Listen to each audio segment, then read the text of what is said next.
Yep. Testing. How does it look? Wow.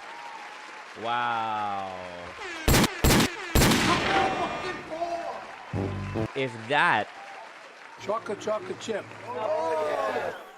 if that isn't a man unscathed by paid assassins, I don't know what is. And look, we have this back. The microphone that you guys have not seen in 2024 at all. Although you've seen it in videos. This is why I'm so mysterious. This is why it's hard to figure out where I'm at and what I'm doing, is because in some videos that have come out this year, I'm using this microphone. But those videos were live streams that were clipped that actually took place in 2023, but it just seems like it, blah, blah, blah. Anyways, thus far in 2024, I've been using the Rode Wireless Go Lav mics because before I left the country, as you know, I put out a video in December talking about how I was leaving the country due to assassins harassing. And that's true. I did leave the country and I needed a way to minimize my setup for streaming so that I could still stream. So I decided to take my camera. I left my tripod back here in Canada because I thought I can always get a new tripod and I'm trying to minimize the amount of luggage I have. I left my key light, my Elgato key light that gave me perfect lighting, which is back now, as you can see. See, I shut it off and with one button, I turn it back on again. So amazing. Thumbs up the ting. Thumbs up the ting. 70 people watching. Come on, we've been gone for almost a month. What else is back? Oh yes, this microphone that Scott and Peter love to say is a phallic object. Let's go. Um, and the physical Stream Deck. I found out that the Stream Deck Elgato makes an app version of this interface with the buttons. So it's this, but on your phone. And as you can see, it's virtually the same size. But it just wasn't as fluid, I found, using the phone. But again, I was trying to minimize my setup as many ways as I could. And so I didn't bring that with me. I didn't bring the light with me. And I just had to make compromises. I figured since the time difference where I'm going will mean that I'm streaming in the morning, maybe I won't need the light. Maybe I'll just be able to use natural light. And that's been working for me so far. And I just sort of adjust the light by messing with the drapes on the window to make it less bright, even though sometimes you can tell in my streams from this year so far, sometimes I'm too bright. And sometimes I'm not bright enough because I can't dial in the control as much as I can with this. But, and of course, the microphone, I was able to minimize this is a pretty heavy microphone and it takes up a lot of space in a suitcase. So I just brought the lav mics with me. But call me crazy, the lav mics don't sound as good as this, which I guess I shouldn't be surprised by because this is like a proper, you know, quality like condenser microphone, whereas the lav mics are just wireless. I don't know. I guess I expected more from the lav mics since they're a newer item and more expensive than this. But what can you expect, I guess, from the small mics? When you're out in the wild shooting, those lav mics definitely are the way to go. But I guess I can't expect them to compete with like a podcast quality microphone. So as you can see, I have a donation goal. Bro, it's been so long since I've got some bags. You know your boy loves to get bags, and I've been gone so long not getting any bags. We haven't built this cult at all. I mean, look at the chat. Look at the chat, ladies and gents. Oh, you know what else fucking sucks?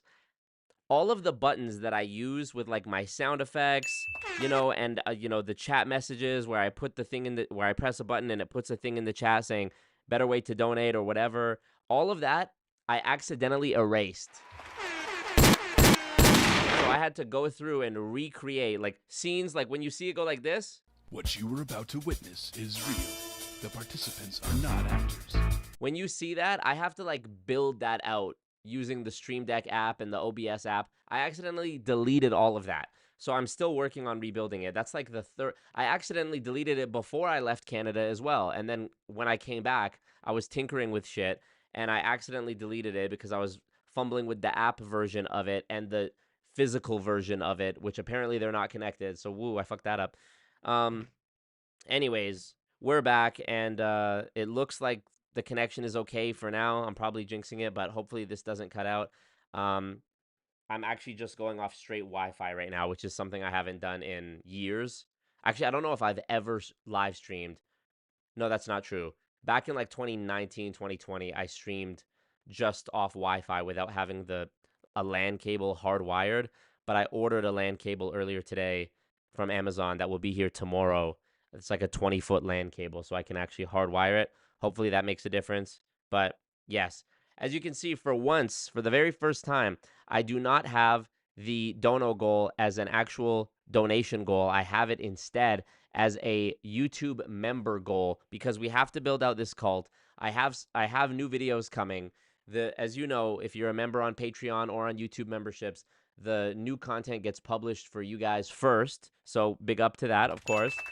What was I gonna press? I was gonna press a button. Fuck it. Who cares? You can also donate too if you want to support the boy. Streamlabs link in the chat. Of course, that's the pinned comment. But if you want to support and build out the cult and get that chat going green, I'm gonna be streaming more consistently now that I've actually got this shit sorted out. And you couldn't, if I didn't tell you all this, aside from the microphone and maybe the lighting, you wouldn't be able to tell that I was back in you wouldn't be able to tell that I had moved because the green screen background is the same. Meet the Marcos. Yeah, everybody wants me to talk about how only 54 people have thumbs up the stream. Thumbs up the king. Everybody wants me to talk about two things, the conference and Drake versus Kendrick. And of course, the title of this stream is something different, so I'll put the chapter markers. Don't whine about it. Where do I start? Okay, the conference. That happened on May, what was it? May 2nd and 3rd? I don't even remember. Yeah, May 2nd and 3rd. I enjoyed speaking at the conference. I wish I could have been there in person, but there's just too much going on in terms of scheduling. I'm back in Canada temporarily right now. I plan to go back overseas very soon. But I'm dealing with some, you guys know the deal. I'm dealing with issues. I'm not allowed to talk about them. I have various legal situations that are going on that I'm not allowed to talk about thanks to the Canadian justice system that unfortunately has chilled my free speech, as they say. So, I'm here with you. This has been something that has been a constant for the past 3 years since the very first time I dealt with legal troubles because of my work. But this is something I believe in. Clearly, there's a lot of you who believe in it too. 95.4K subscribers, almost 100,000. I mean, I must be doing something right. I must be doing something good. So, yeah, I wish I could say more, but can't. And I appreciate your support regardless. So, if you want to support and get more members in the cult, you can press the green button down there. And there should be 4 options. There should be super stickers, super chat, membership, and membership gifting. You can become a member yourself. You'll get access to all the new content early, and you will unlock the members only chat emojis here on YouTube. Thank you, Shifter Art, for being a member for 11 months. And what up to all the mods? Specs, NPAS, Nerds Loft. Marco's still recovering from the Kendrick body bag. Hilarious. 5 a.m. in Costco. Meet the Marcos. Okay, so the conference, I enjoyed speaking at it. I corrected what I said last year. I was guilty of using some of the doublespeak terms that the MLM industry uses, like calling it an industry and saying that they need better regulation, which implies that something that is inherently based on fraud and wrongdoing could be regulated in any meaningful way. It's like saying we need to regulate murder or theft. It's complete nonsense. So I corrected what I had said last year, and I was a lot more unabashed and I guess you could say harsh when it came to talking about the FTC and MLM and the whole issue in general. And I'm very proud of what I said. And I think me appearing virtually made it easier to do that because I can see why some people in the room there would have been uncomfortable. And it's like after everybody claps and I go and sit down right next to somebody who might have been, personally offended by what I said. That's not what I'm trying to do, of course. So, that's good.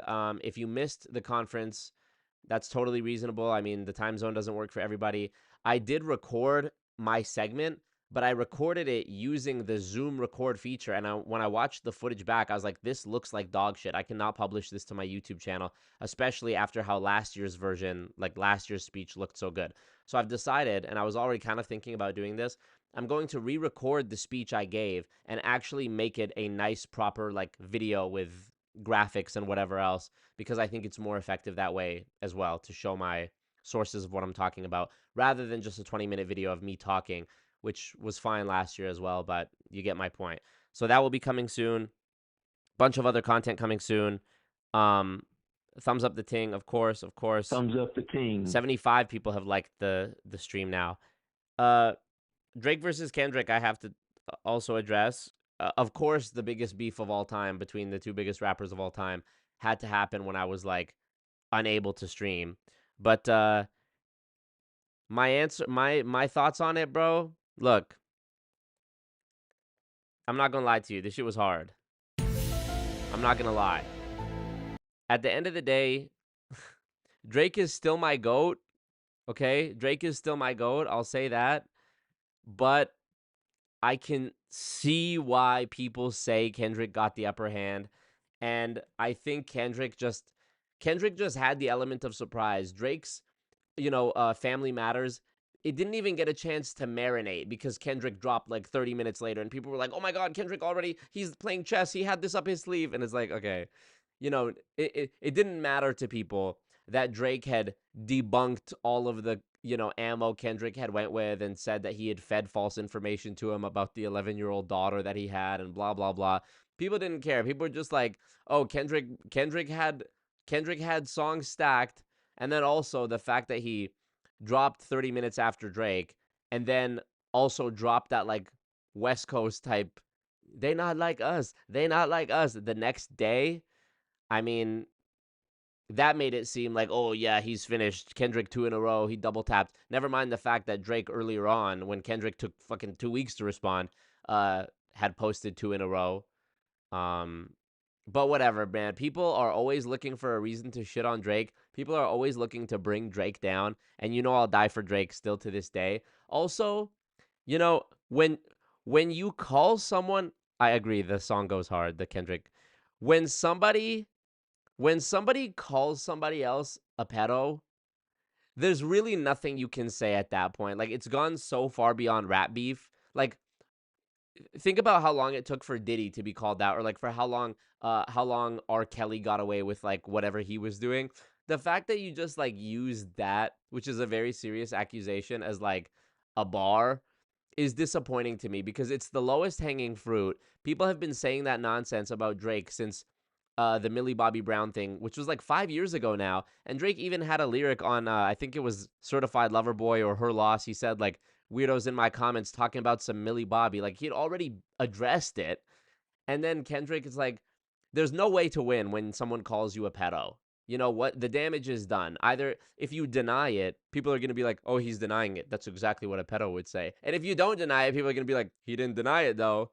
How come nobody applied that same criteria to Kendrick when Drake said that he beat his wife or whatever? No, Kendrick never addressed that on his songs. I didn't see comments being like, yeah, but Kendrick didn't talk about the. It's just such double standard. It's like, I really do think Kendrick fans are dick riders. And I'm saying this as somebody who was the biggest Kendrick fan, bar none. I don't care who. I have the fucking Good Kid Mad City and Damn and Pimp a Butterfly and the Untitled Unmastered on CD. That's how hard I was supporting Kendrick. Like, I had the shit on CD. I even bought Schoolboy Q's first album on CD because I was just trying to support everybody that Kendrick was involved with. I was a huge Kendrick fan. But then, you know what happened? I lost my virginity. And I used to be that's how I describe the my taste in music throughout my life. From age, the first time I heard hip hop to the day I lost my virginity, my taste in music was one way, and after I lost my virginity, my taste in music was another way. And that's when I realized, oh, yeah, nobody really wants to listen to Kendrick Lamar and Eminem in the club or in the car with a girl. And as I got older, it's like I realized that, working in nightlife, I was like when I was like 18, 19, 20, whatever, I realized, like, yeah, they're not playing Eminem in here. They're not playing Kendrick in here for good reason. It's not the vibes, And also, imagine you actually went to go pick up a girl for a date, and you're driving around listening to Eminem in the car. Like, that's just not it, bro. That's embarrassing, As much as I love Eminem and like to listen to Eminem on my own, Thank you, Lucy and Voldy. Build the cult. Build the cult. First dono of the return. First dono in a month. Twins and Voldemorty. Thank you guys so much. Really, it means a lot. You need those membership donations too. And anyways, I am a Drake dick rider. I admit that, but you know, for good reason. Drake's never missed. He's been on top 15 years. Drake said it best in his 2020 Rap Radar interview with Elliot Wilson and B. Dot. I know my Drake. Drake said something to the effect of, respect to those other two guys I'm compared to, being being J. Cole and Kendrick Lamar. But with all due respect, those guys drop an album once every 4 or 5 years and then go back to living normal lives. Kendrick probably drives like a Nissan Juke. J. Cole probably drives a Kia Sorento. Those guys, and it's true, those guys come out every few years, drop their bars, do their tour, drop their merch, do the couple music videos, and then you don't hear from them again for another half a decade. A whole lifetime of experiences for the average person happens in that time. And I'm being hyperbolic, but you get me. 5 years is a long fucking time. What, these guys think they're Frank Ocean? So, Drake's the only one who's been consistently present, bro. Drake doesn't I can't remember the last time Drake has let a month go by without at least a Drake feature coming out. There's some glitch with my donation alerts. I don't know what the fuck's going on. I pressed the test alert button, and it's stonewalling me. Anyways, so we could have waited. I wasn't rushing. Difference in ages. Come on. You're so funny.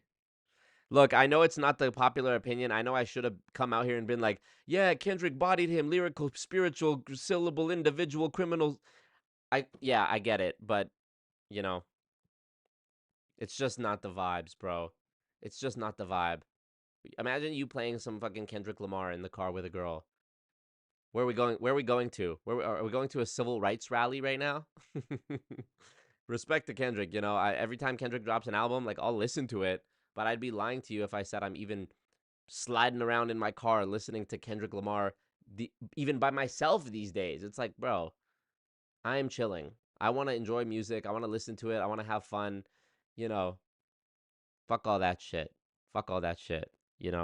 People are just clinging to it because it's the first time Kendrick's ever dropped so frequently. It's the first time Kendrick's ever like openly engaged in beef. It's the first time people have heard bars from Kendrick in 3 years since his album came out. People are just predisposed to dick riding Kendrick in this case, and you love to see the GOAT fall from grace. Nobody's been able to knock Drake off the top spot ever since he's been around. So, and also the fact that everybody had to go at Drake at once to even get a scratch on him says so much. Future, Metro, Rick Ross, Kendrick, Kanye, literally whoever else was going at Drake when Drake said it's a 20v1. That just is proof of how much of a GOAT Drake is. Anyways, back to the pedo accusations. How inconvenient and also funny is it that anytime I'm like a fan of somebody, they always end up being accused of sexual crimes? Like, I remember I went to go see Chris D'Elia live when I was in California in 2018 or something like that. I saw Chris D'Elia live. And then I remember I saw him again in 2019 when he was in Edmonton. And then 2020 he gets accused of sexual crimes. I was like, oh, of course. I had started to get into Louis C.K. and I was always passively I thought Louis C.K.'s comedy was good. But then when I started getting more into Louis C.K. accused of sexual crimes. And then, with Drake, that's just the thing they always fucking cling to. So what do you know? What can you do?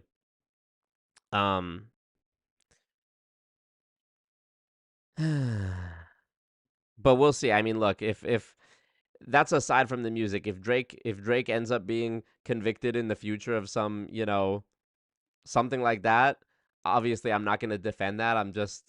I still like Drake's music, Grown men writing poems about each other. Pause. So true. Nerds Love says, I think the difference between Kendrick and allegations is there a video of Drake kissing a 14.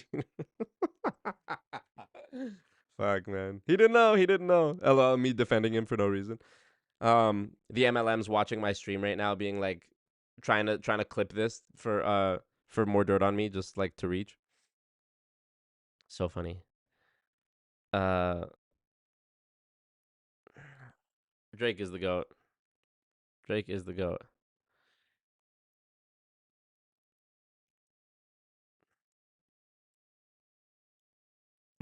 Reading your guys' comments. I have to say that BBL Drizzy. That is hard. Your live always lags and cuts out, says Kung Plow. Haven't been able to catch your live in weeks. What do you mean? It's stable right now. It's looking good right now. I don't know what to tell you, my friend. Okay, what else? We talked about Drake and Kendrick. We talked about we need to pay some bills. Streamlabs link in the chat. Let me put it again. And what else did we talk about? We had we talked about how I'm trying to build the cult. If somebody wants to gift some memberships so that more people can get early access to new videos, and also the emojis, the special members only emojis on stream. Gold water bottle is back. I don't know if you remember seeing this many months ago. Wow, Wes Frey, $50 super chat. Great points on the Drake beef. Good to see a live man. Not much else to comment. Holla. Wow, come on, bro. That means a lot, dude. Thank you so much. It's all about residual income. So true. It's an evil world we live in. All my sound effects are all over the place right now. God did. I still need to reorganize this. As I mentioned, I accidentally deleted the whole thing, so I hastily put it back together over the last 2 days, and I'm still working on it. But anything to get the stream going, and I'm happy it's working. It appears to be working, so that's good. What else? Yeah, I wish again, you've heard me say this for months now. I wish I could tell you about what's going on, because if I really wanted to get another million views, if I really wanted to get, the CoffeeZilla collab, if I really wanted to get Thank you, Wes. If I really wanted to get just dropped a bag $49.99 on Super Chat. Great points on the Drake beef. Good to see y'all live, man. Thank you, bro. Not much else I don't to know comment. why. Fucking Holla. don't know why. Don't know why it is not synced to my buttons right now when I try to skip it.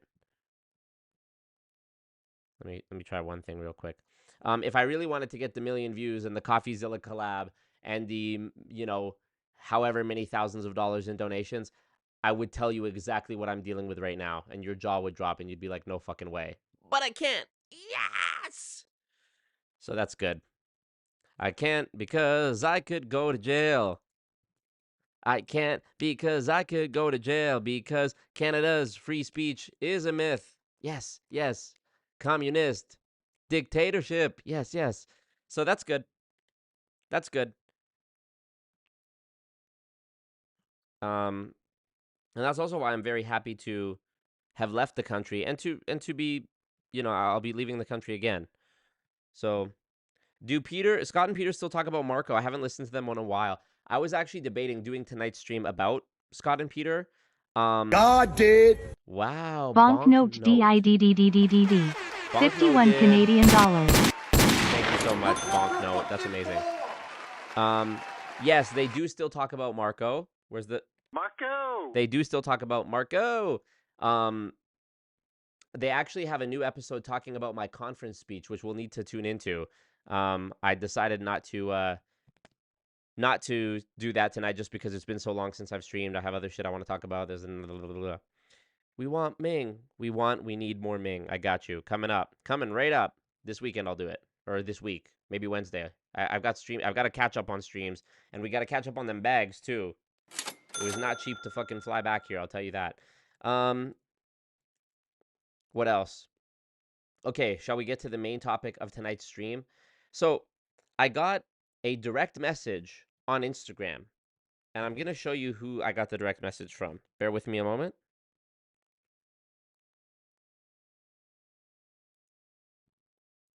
What the fuck is this? Okay.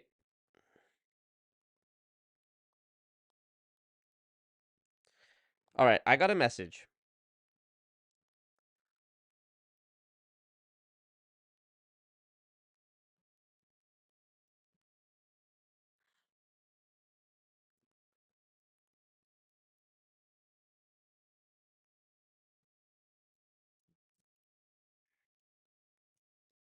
Yay, Instagram is broken. Yay, Instagram is broken. Instagram is not showing me the right things. Okay. Fuck it. Here's what I'm going to do. I'm going to do it this way. I'm going to problem solve because I'm the best. Problem solving. Here we go. Here we go. Here we go. Alrighty. Let me make sure this works. Studio mode, OBS. Okay, screen capture. Alrighty, here we go. A couple of you guys had posted in the Discord, or one of you guys had posted in the Discord about this gentleman a while back. So this gentleman, Jared Curtis, is part of an MLM company called Purium. And I'm not exposing this guy. I'm not putting him on blast. I'm not saying anything disrespectful. He's very public about this. He has a YouTube channel that we're going to look at in a second where he makes videos about being in Purium. He's very open about this, and he DM'd me. As you can see, this is his page. It says, early retirement specialist, New Earth pioneers, sun worshiper, Canada's top superfood distributors, and then you can shop the link in his bio. As you can see, his feed, even without me clicking anything, talking a lot about organic foods, health foods. What I'm a bit puzzled on, and why I'm curious to talk to this gentleman, because I think we could actually get along if we can get through over the hump here of the MLM thing. See, he advertises the opportunity. You already love the food. Here, create an additional stream of income by helping others get healthy. You already love the food. Why not share it and invest in the future? And then there's an opportunity call and a Zoom link. One of the first things that stood out to me is that this gentleman is very concerned with organics, and he talks a lot about, like, there's this post here where it's like a reel where he talks about, like, seeing through the matrix, if you will. See the normal Starbucks sign, but when you look at it through a different lens, you see the sign that says you're addicted to caffeine. Like, this is all very based, and I'm with this. Like, I agree, big pharma, big food, they're in cahoots to make you sick and keep you sick, and create the problem, sell the solution. And I'm with that. Like, me and him, we're totally on the same page when it comes with that. What sort of puzzles me just at a glance, and maybe I'll get more clarity on this by talking to him. Thank you, Sev. Sev donated 10 Canadian dollars. Wagwan Marco. Laughing face, which would be worse. Drake convicted of Kendrick's accusations, or Drake starts his own MLM. Oh, Drake. Oh, shit. Drake starting MLM would be worse. Drake starting MLM would be worse. Please, not my goat. So thank you, by the way. What confuses me here, just off the first glance, and again, maybe when I talk to Jared, we're gonna do a stream. Maybe when I talk to Jared, he wants to do a debate. Like, he hit me up. Maybe when I talk to him, this will offer the clarity I need. But this is my question. If you're into health and organic living and healthy lifestyle, explain to me how processed powder that you scoop out of a plastic bag lines up with that goal. That's what I want to know. In this caption of this post, he says, power shake, this is the ultimate, this is nourishing and energizing, has pre and probiotics and collagen boosting vitamins and amino acids, tastes so freaking good. I don't know how I lived without these in my life. Every day this is the ritual I look forward to, feeling full and complete. I mean, I believe him. Just add water to the raw, dehydrated, and fermented foods, and they reanimate the living enzymes. Is any of that true or scientifically based? I have no fucking clue. I have yet to meet one person who tries this blend and doesn't like it. The proof is in the Purium. Now, even if this shit is mostly placebo, I'm not mad at him for this. What I do take issue with, as you know, is people who appear to be very good people. This happened when I debated the guy from iBoomerang a couple months ago. What was his name? Joe Peach. Joe Peach and I think we could have been very good friends if it weren't for the fact that he is so lost in the sauce when it comes to MLM. That's what makes it hard for me, because I don't believe that most people in MLM are sociopaths and psychopaths. I believe that most people who join MLM genuinely have good intentions, and they've been duped through a very carefully calculated means of manipulating language and using lies and doublespeak and sophistry to convince you that this is going to be the way that you're not only going to make millions of dollars, but also have a positive impact in the world. That is where I think the problem lies. So I want to read you the message that Jared sent me. And again, Jared, if you're watching this, this is not to dunk on you, and I'm not going to dunk on you. Okay, here we are. Actually, I need to read this off my phone, otherwise I'm going to be doxing some stuff. Okay, thumbs up the ting, by the way, y'all. Thumbs up the ting. Thumbs up the ting. Okay, he says, this is at April 23rd, so I'm almost a month late on this. Hi, Marco. Congratulations on building your platform and your success. My wife and I are brand partners in Purium, which is an MLM. Already, big respect. Already, big respect for outrightly coming out and saying, yes, this is an MLM.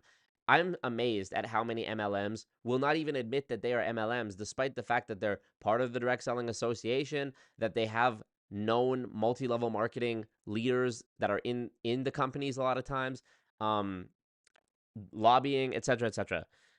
We are currently 2-star crown rank. So there's ranks in Purium. We're going to look at that in a minute. And they are the rank of 2-star crown. Sounds very fancy and official and legit. Thumbs up the ting. 200 people watching. I would love to have a conversation with you because I believe it's important to address the pitfalls around MLM in a fair and balanced manner. You know me, baby. Fair and balanced is what I do. There are definitely bad actors in the MLM space, and the industry needs more controls and transparency. Red flag pops up for me because this is what quite literally every single person I've ever debated in any MLM, whether it was to do with organic powders or essential oils or insurance or travel, this is what every single person has said. Hashtag not like those other ones. That's what they all think. They genuinely all think that. Yeah, there are a lot of bad MLMs, this is the bad apples argument. We've been over this a billion times. You know, oh yeah, there's definitely bad MLM companies, but we're not one of them. This is a problem for me. We built up a large organization by employing traditional sales tactics and creative marketing without doing the stereotypical predatory pushing techniques that are addressed in the anti-MLM movement. I think an open discourse would be beneficial to your audience and those considering joining an MLM. This is our YouTube channel. Kind human, Allison Jade. Thanks for your time and hope to connect. So great, great. I'm with that. We can do that. Jose Kabuko just dropped a bag 20 wow, Canadian Jose, dollars. thank you so much. Wagwan. Really. Thank you guys for the big bags on this stream so far. I mean, the support is really appreciated and much needed because I've been off. It's like, I've been not able to stream for almost a month. It's like, imagine you weren't able to work for a month. It'd fuck you up. And it's definitely, I don't want to say anything for the paid assassins to cling on to, but, appreciate it for sure. Do we also agree about the microphone? This microphone's quality is better than the lav mics, yes? Okay. Bad Dog does dry scoops of garden soil. That's how natty he is. So true. At no fucking point should a supplement take place of real food. I agree. Yeah, I mean, I have to concur. Reanimate the living enzymes. Made it up. Yeah. What up, Holly? I see you watching all the I see your comments when you're going through and binging the old lives, so I'm glad you could be here live. Really appreciate that. Okay, you can't tell the difference. Wagwan from Germany. Nice. Oh yeah, going to your JOB. Poor guy. Appreciate you, Nikki Nada. All right. Thumbs up the thing. Am I tripping? If I refresh the stream, how many likes do we have? 110. Okay, not bad. The views keep fluctuating. I had 200 a second ago. Forget it. So, I also want to read you. This is a comment that was posted by, it's either Allison Jade, his wife, or it was posted by him, Jared Curtis. And I want to make sure I'm saying the right person here. So bear with me 1 second. I'm going to open the Discord. This is where I first learned about these folks. It was coincidentally the same day that I had seen in my message requests a message from him. Here's a comment that they had replied to. I have the screenshot of this right here. So I'm reading this. This is on YouTube. Yes, 100%. I have approached numerous anti-MLMers with large and small followings, but they are always too cowardly to debate because they know they're wrong. Send me a way to contact you, and I'd be happy to have an adult conversation. So a little more hostile than the message I received. And here's another one. This is from another. Again, it's from one of them. It's from Jared or Allison. This comment that I screenshotted says, it's the fact that anti-MLMers use the same rhetoric about a few shady MLMs and blanket that on all of them, which is a falsehood that needs to be called out. We purposely put anti-MLM hashtags on this video to penetrate the thought silo of anti-MLM. It's also a grift because the popular YouTubers are profiting from an industry they claim to despise. They are all copy-pasting the same BS narrative without actually doing any research or speaking to successful people in MLM. You only heard the same tired horror stories and Amway victims. It's a narrow-minded perspective and doesn't reflect reality. We are clear in the video that some MLMs are shady and have bad practices, but to assume the entire industry of direct selling and network marketing is a scam is a lie. But to assume the entire industry of direct selling and network marketing is a scam is a lie. And if you believe that, sorry, you're the brainwashed cult member. I mean, they've sort of already 8-miled the point and said what I was planning to say, but I have to disagree here. I think this is how, and I've seen this before, this is how brainwashed people in MLMs can be. They can be so brainwashed that they believe that anyone who opposes MLM is brainwashed. And it's a slippery slope because MLM companies use people's established fears or biases or beliefs to hook them into whatever given MLM opportunity. In this case, I imagine Allison and Jared were already into, learning about healthy living. In one of their videos I saw that he talks about how he was able to lose weight and get off meds because he started embracing the products of this company. So if you were already into health food, the whole health angle of this might be appealing to you. Just like in other MLMs, there's a Christian a Christian bend to some of them where they focus a lot on that and they recruit in churches. MLMs like New Skin are known to have a large Mormon population that's like, Michigan and what's the other state? I forget at the moment. But, this is a big thing that MLM, regardless of your beliefs, your race, your religion, they're worried about one color, and that's that motherfucking green, baby. And they'll bring you in. And in this case, it just appears to me that there was a case of confirmation bias that appealed to Jared and Allison when it came to this MLM Purium. But I'm sure we'll learn more when we talk to them. I have to disagree with something in this comment where they said YouTubers, anti-MLM YouTubers are also a grift because the popular ones are profiting from an industry they claim to despise. Well, I think the debunking is pretty obvious and easy to do there. I am making videos about why MLMs need to be outlawed and their scams. If that happens, I would effectively be putting myself out of a job. I'd have to talk about something else. If it was really a grift, wouldn't I be invested in making sure MLM continues as long as possible? I'm doing this because I want to see MLM die, and I want to never have to talk about it again. But currently, it's destroying millions of lives, and that's why I do what I do. So I'm not sure how it's a grift based on that.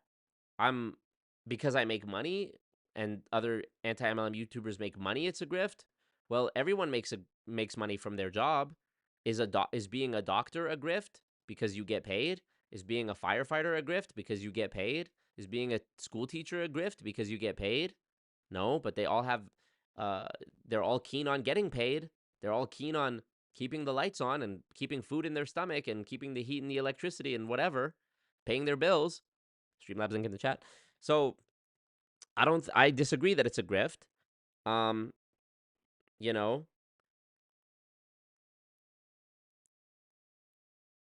And also to say, when they're talking, to assume the entire industry of direct selling and network marketing is a scam is a lie.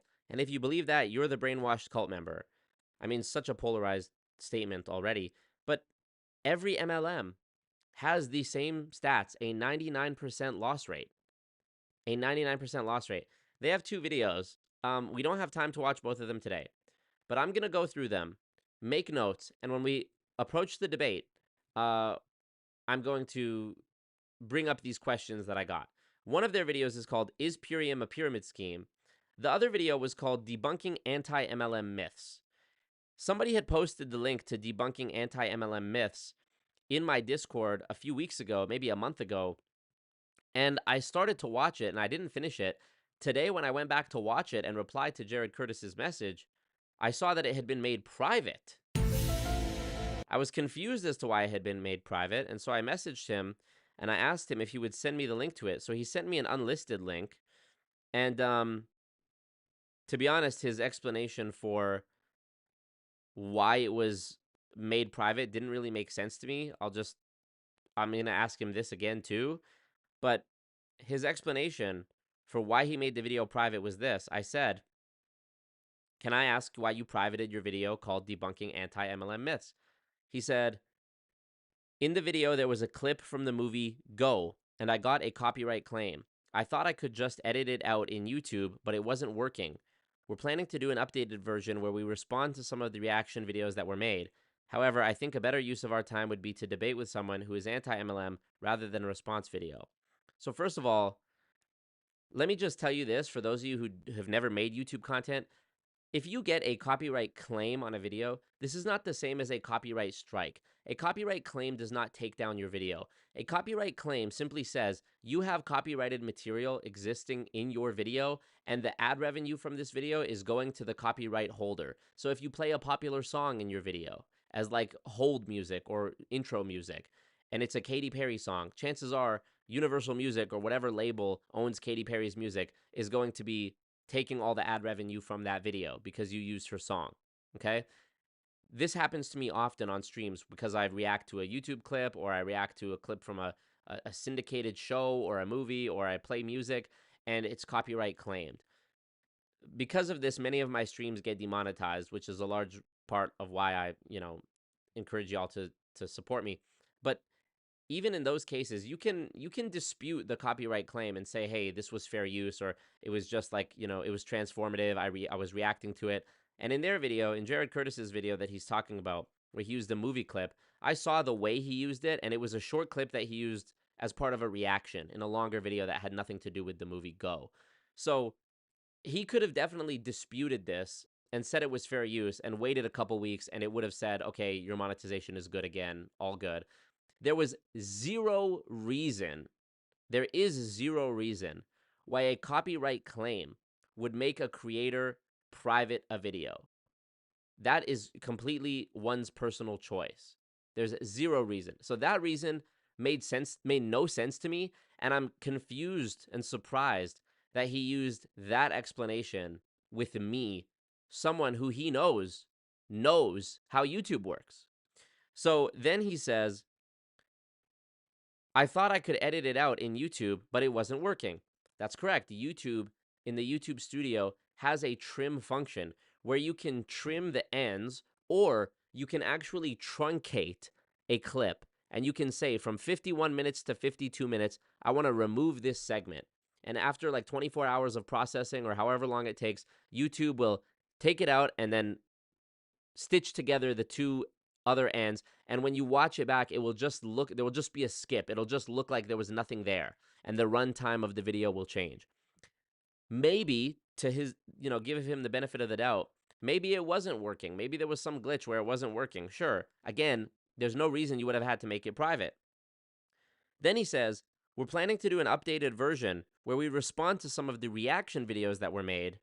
However, I think a better use of our time would be to debate with someone who is anti-MLM rather than a response video. Okay, so you're actually not planning to do a response video? Or you are planning to do a response video, but in the event that an anti-MLM YouTuber will debate you, you're not going to do the response video. Again, no reason to private your video. I asked him if he would kindly send me a link to the video.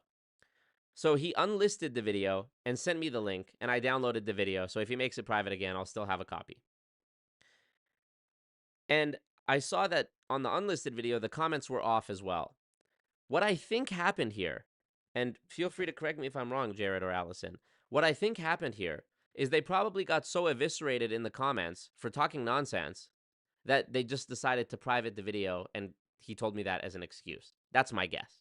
Again, he seems like a very nice guy. I'm not purporting to know what his reasoning is or was, but that's my guess. That's the type of like subversive nonsense behavior that is only all too common with what I've seen from people in MLMs. Thumbs up the king. Thumbs up the ting. So we're going to now look at something before we get into this debate, because when I do the debate with this gentleman, I want to focus on the conversation I'm having with him. So let this stream be a precursor to that debate, which I will hopefully will be the very next stream. Okay?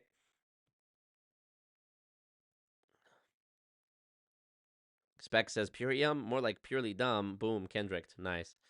What we're going to look at right here, and I hope you guys can see this. Let's flip over.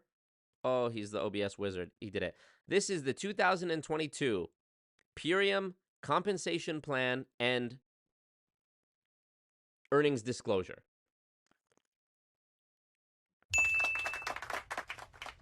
In Purium, their distributors are called brand partners. Okay, let's check this out.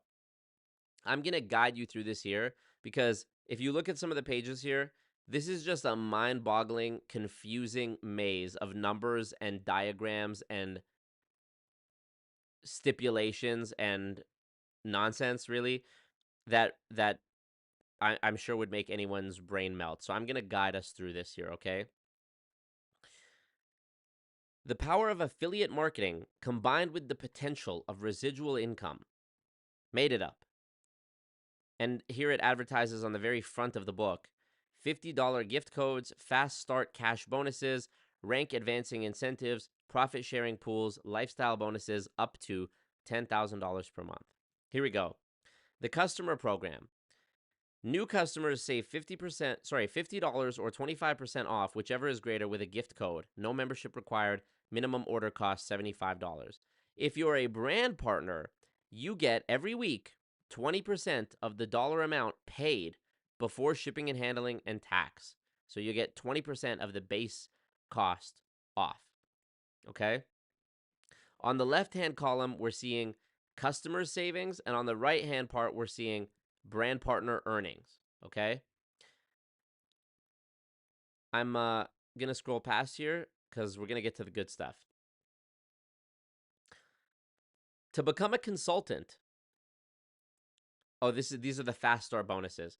If you become a consultant in 10 days, meaning you have 50 BV, which is your business volume with smart order, 2 active brand partners and or customers, 1,000 group volume, I mean, already there's just an amalgam of nonsense, acronyms and point systems to keep track of that by the time you're even contemplating what or how to get to one of these made-up names, consultant, director, executive, futurist, you've probably just abandoned all reason and thought, fuck it.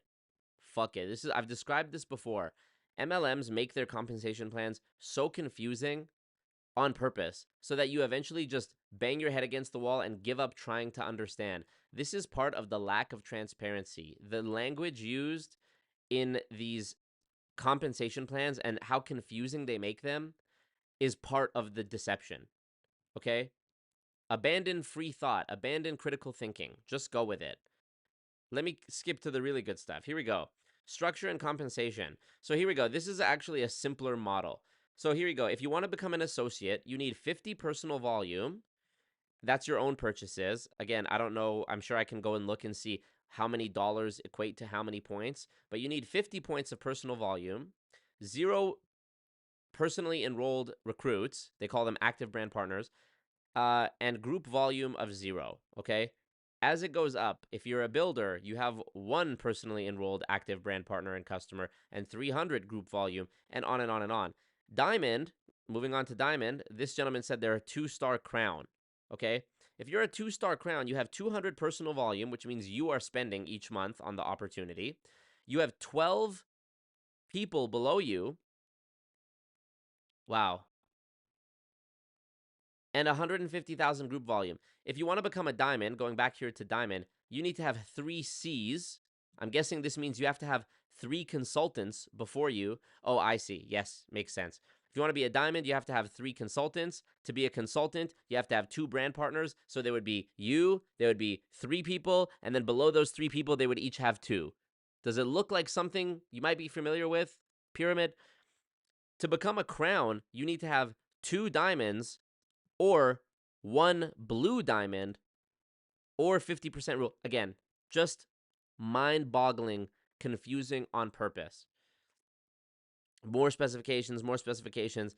Now I want to go down to the really, really juicy stuff, okay? Here's the bonuses. Here's what you can get. You can get up to $10,000 a month if you're a Royal Crown 2. The qualifications are: create a new rank advancement of director or above during the month. New director or above must not be below another crown or above. New director does not have to be personally enrolled. Another method is to have $2,000 in customer sales, personally enrolled customers during the month. Now for my favorite part, the 2021 income disclosure statement.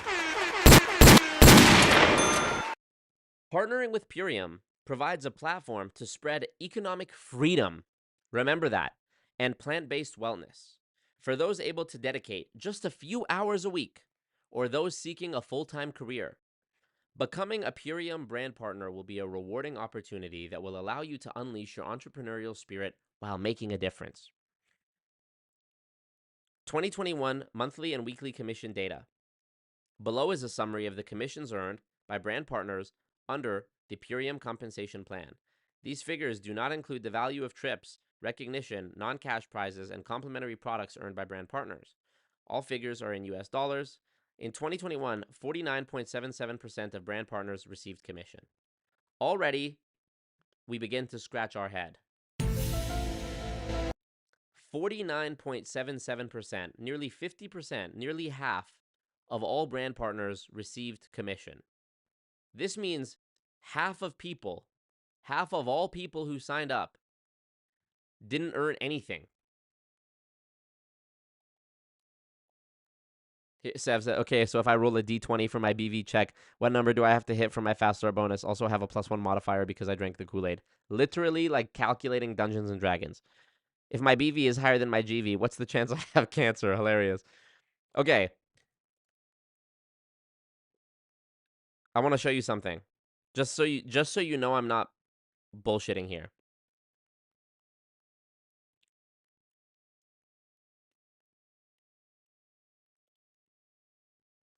Here we go.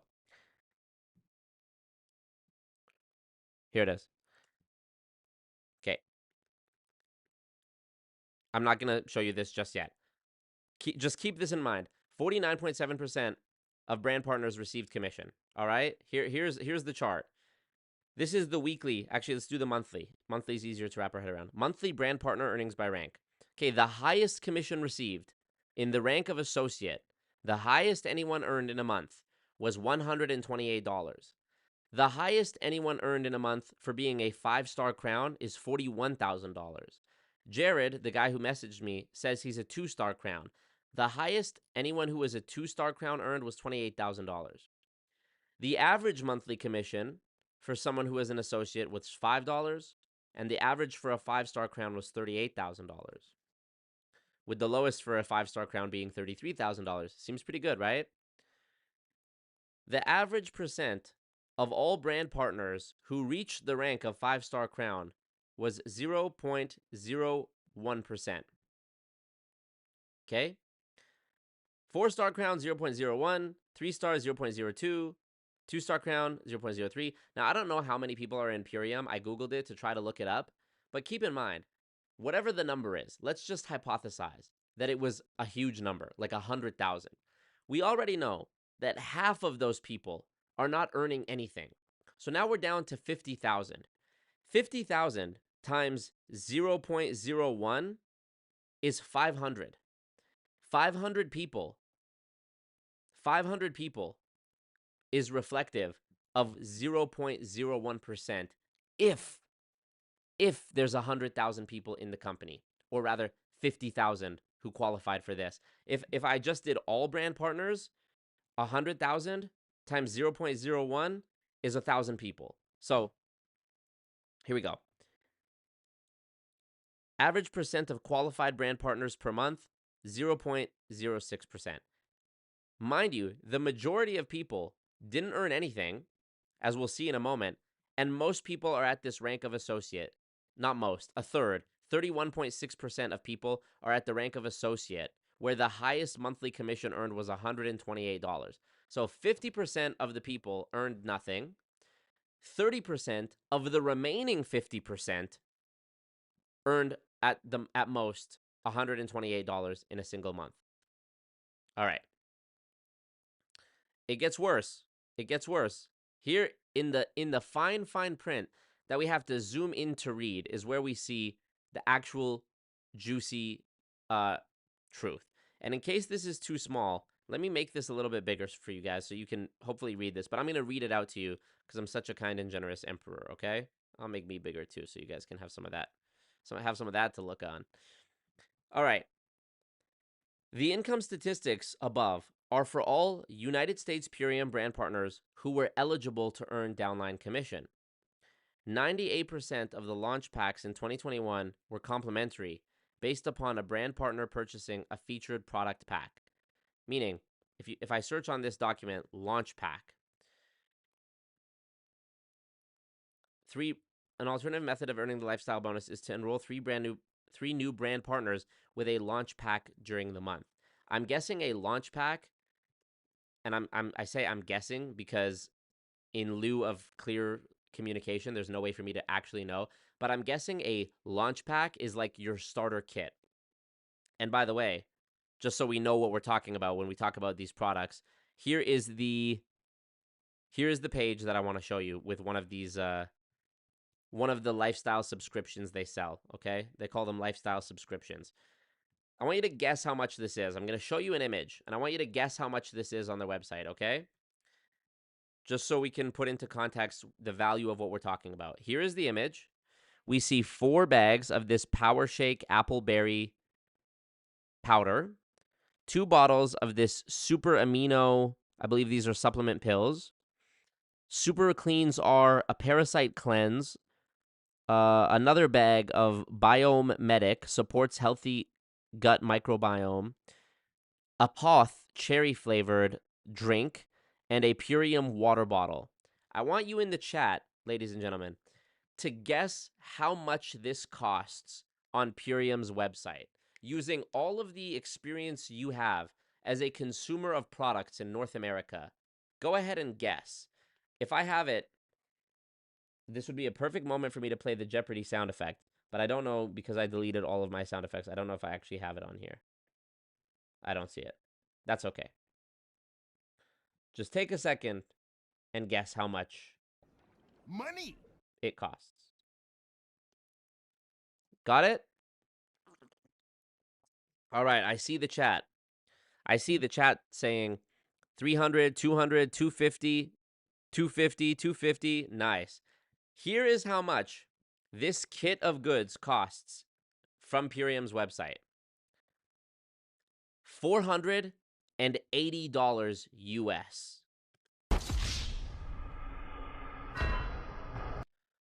And I believe this is before shipping and handling and tax. So $500 gets you this.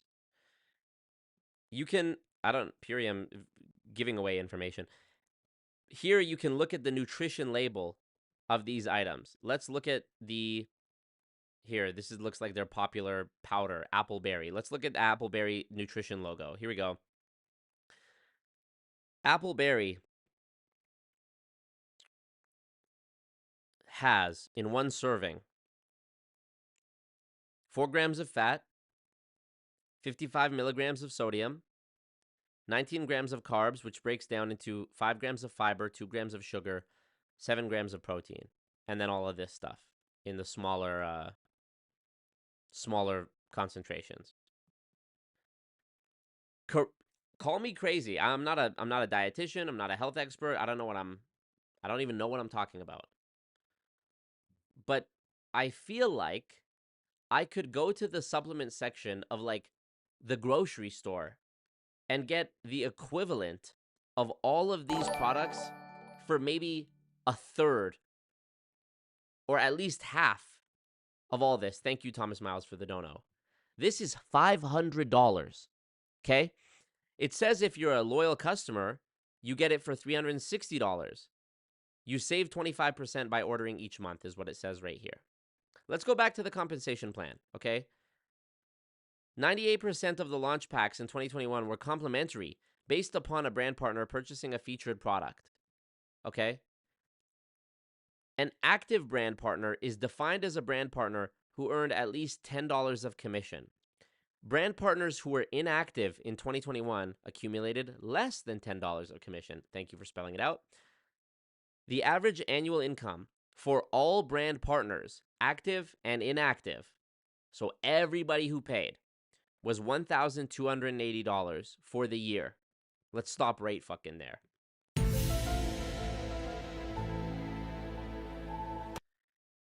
$1,280 for the year was the average.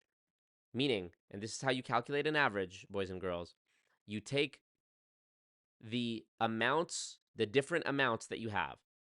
All the people who made 0, 0, 0, 0, 0, 0, all the people who made $10 plus 10, 10, 10, 10, 10, and you add up the values of what everyone made that year, even the people at the very tippy top who are making 40 grand a month, and you divide it by the number of people that there are. So when you divide the amount of money made by the number of people in the company, most of whom, as we established, earned nothing, and you divide by 12 months, you get $106 per month. $106 per month, which breaks down, if you divide it by 4 to get 4 weeks, a weekly total of $26 per week.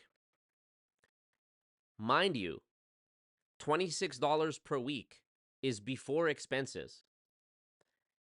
One of their product packages costs $500.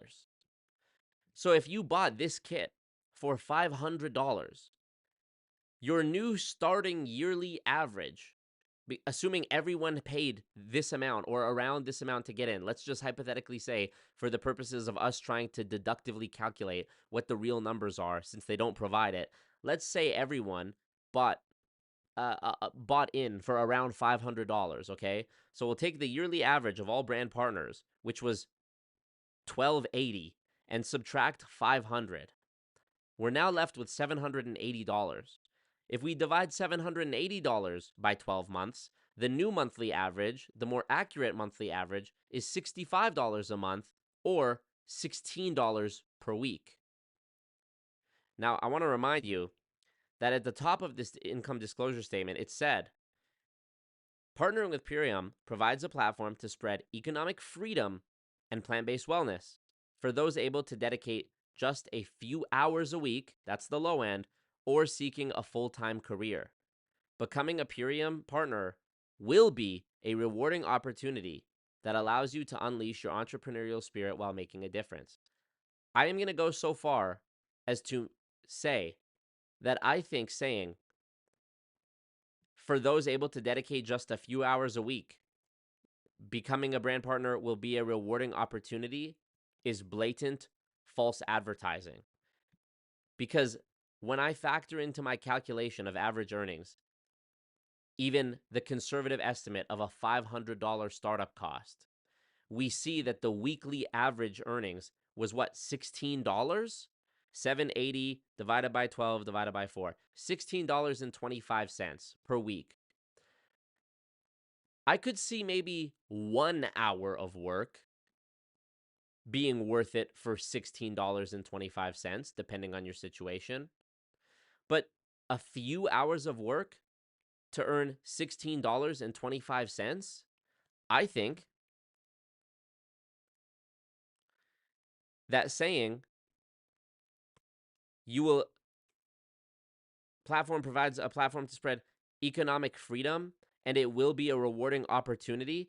I think even a few hours invested for $16.25 per week does not constitute a rewarding opportunity. I think you would have a very hard time convincing people that this is a rewarding opportunity. But wait, it gets worse. Let's keep reading. The median annual income for all active brand partners was $258. Now, we need to understand what this means. Median, I explained how you get the average. You add up all the different values, all the different amounts that people earned, and you divide it by the amount of people. The median is the middle point, meaning if you plot the person who made the least, so $0 is here on the left-hand side of the graph, and on the right side is the person who made the most money. And you're trying to find the midpoint, the median, basically the middle value of what all people earned, factoring in all the people who earned down here and all the people who earned up here. The median for the active brand partners, again, active brand partner means someone who earned at least $10. All right, so this excludes half of the people in the company who didn't earn anything. Your median income, annual income, is $258. Dare I even divide this by 12? $258 for the year divided by 12 is $21 a month, or $5.37 per week. Wait for it. Before expenses. I'm going to now apply the same math that I used a moment ago, which was a conservative estimate that factored in the cost of this ultimate lifestyle transformation kit at $500. And we are going to apply it to this median annual income of $258 for all active brand partners. If you've made $258 median for the year, subtracted by $500 is a negative $242. At this point, there is no point in me going on and dividing by 12 months and then dividing by 4 weeks, because we are already in the negative.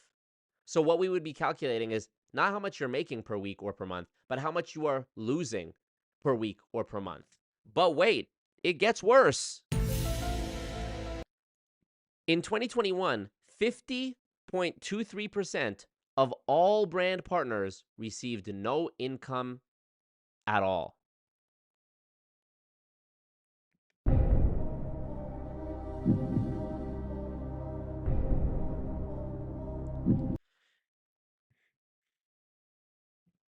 You cannot make this shit up. Mathsplaining, so true. What up, Silicon Valley? What up? If this were the debate, they'd already be wasting 15 minutes talking about how the MLM doesn't make money on shipping and taxes, so Marco's making stuff up and lying to the viewers.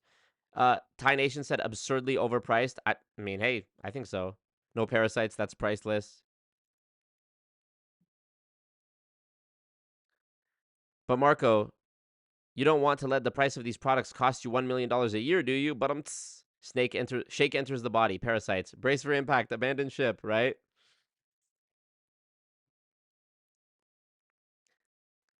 If this, yep. What up, Silica? Glenn says, Marco, this is why you're not a multimillionaire. You're letting the price of the products cost you millions of dollars a year. So true. It's an investment. Look, if you're not selling your body to make your MLM work, you're not dedicated enough. Have you sent your children to the mines yet? If not, you're just not dedicated. So true. So true. Dexter Yeager told the people at his stadium events 5 and 6 nights a week. He said this over and over again for decades. But you gain opportunity, right? Let's continue, folks, because I said it gets worse, and it's true. 50% of all people who paid to join Purium received nada. Nothing. Poo-poo. I'm actually shocked at the way they worded it, because they actually make it seem way worse. Like, they make it seem almost as bad as it is, when most MLMs try to, like, sugarcoat their income disclosures. Here, this one says, Note that these figures do not represent a brand partner's profit, as they do not consider expenses incurred by brand partners in operation or promotion of his or her business. So, the 258 median income for all active brand partners is actually an inflated number because it does not consider expenses. The figures above refer to gross income total before any expenses are deducted. Then they give you a hand in figuring out how inflated that number is, because they say the expenses a brand partner incurs in the operation of his or her Purium business vary widely. Expenses for brand partners can be several hundred or thousands of dollars annually. You should factor in estimated expenses when projecting potential profits. Such operating expenses could include advertising and promotional expenses, product samples, training, travel, telephone and internet costs, business equipment, and miscellaneous expenses. I'll give you one: food. When you're driving around doing all these meetings, you have to eat. The opportunity cost of your time, where you could be working a minimum wage job as a dishwasher and making infinitely more money than this MLM scheme.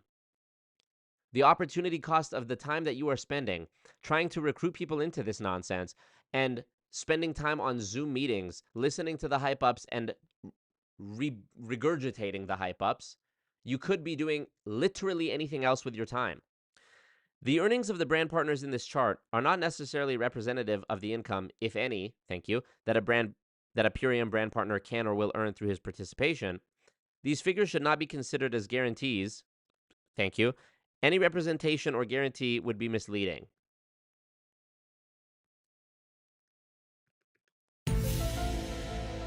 Well, we wouldn't want that, would we? We wouldn't want that, would we? We wouldn't want to be misleading. Says the exact same document that said, partnering with Purium provides a platform to spread economic freedom. We wouldn't want deceptive advertising in the same document that says, for those able to dedicate just a few hours a week or those seeking a full-time career, becoming a Purium brand partner will be a rewarding opportunity that will allow you to unleash your entrepreneurial spirit while making a difference. We wouldn't want it to be misleading, would we? You can't make this shit up. They serve it to you on a silver platter and then try to convince you that what you're seeing is not what it is. The sky is green, 2 + 2 is 5. 1984 mind fuckery. Success with Purium results only from successful sales efforts, which require hard work, diligence, and leadership. Your success will depend on how effectively you exercise these qualities, not the mathematically impossible math of an endless chain pyramid scheme, but you, your efforts, your hard work, your diligence, your leadership. It's on you.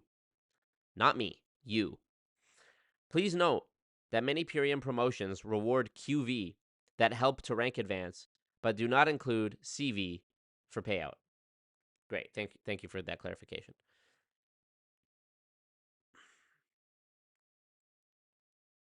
So, unfortunately, it doesn't say how many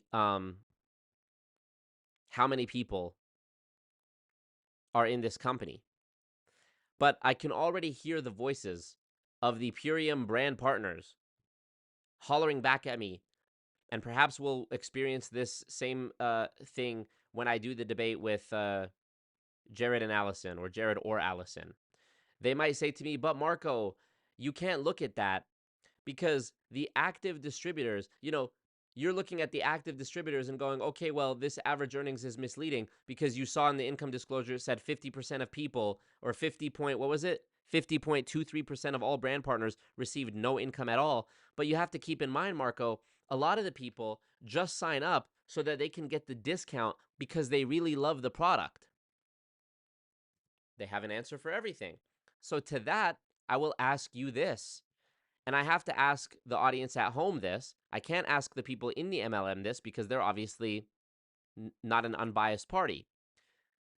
Do you think, you at home, do you think that a person would sign up to an MLM company as a brand partner so that they could purchase this for only the low, low price of 360 United States dollars.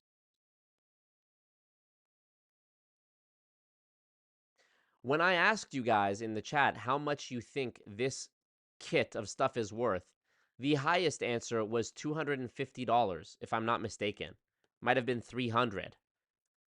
Even so, 300 is still less than what the discounted rate actually is before shipping and handling. And this is ultimately what it falls back on. The argument devolves now from talking about the MLM opportunity and how obviously nonsense it is, even by the admission of Purium's own income disclosure statement. We've looked at it and we've seen that it's complete nonsense. Okay? We've seen that.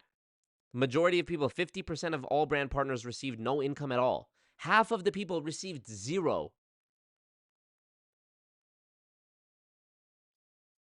The 30% of the remaining 50% earned, what was it? 31% of the remaining 50%. So what is that actually? 15% of the total then. 15% earned at the highest $128 in a month before expenses. Again, the vast majority of people, as you can easily calculate, lost money. And when I say this, and when I point to the evidence of this admitted by the company itself, the people in the MLM will turn around and say, well, you know what? The people who joined didn't lose money because they got a product that they loved, and they're not pursuing this as a business opportunity. They're not trying to do it. They're not making reorders and recruiting people. They just signed up so that they can get the discounts. And I have no real way of disproving that because I'm not one of those people. And if you ask those people, I mean, by the way, that is a lie in case I needed to say that. But if you asked any of those people who weren't earning any money, even they would likely tell you, yeah, I'm happy with it because I love the product. I'm a product of the product. Because they're brainwashed. Even if you had them up on the stand in a trial, a hearing about this MLM company that was accused of being an illegal pyramid scheme, the brand partners themselves would say, no, I didn't lose my mind. I wasn't misled into believing that I'll make a bunch of money. I wasn't misled into believing that I wasn't misled into believing that I'm joining a platform that spreads economic freedom. I wasn't misled into believing that if I dedicate just a few hours a week, becoming a Purium brand partner will be a rewarding opportunity that will allow you to unleash your entrepreneurial spirit while making a difference. I wasn't misled into believing that by the official documentation published by the company itself, who lied, who in the same document where they said that admits that that's not true categorically. I wasn't misled into believing that because this is a cult. No, I genuinely love the product. And there's no way for me to disprove that in a court of law. So I defer to you, the sound of mind audience watching from home. Do you believe that the 50% of people in Purium who earned nothing are actually completely happy with the fact that they earned nothing because they were able to get this bundle of goods for only the low, low price of 360 US dollars?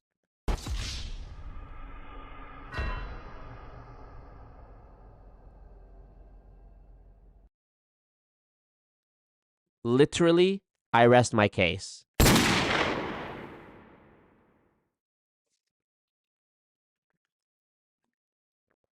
All right.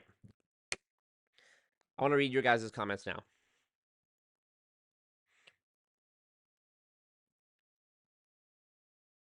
How much for one goop shake? Goddamn. Yeah, I'd actually be curious to seeing how much it works out to, like, per shake.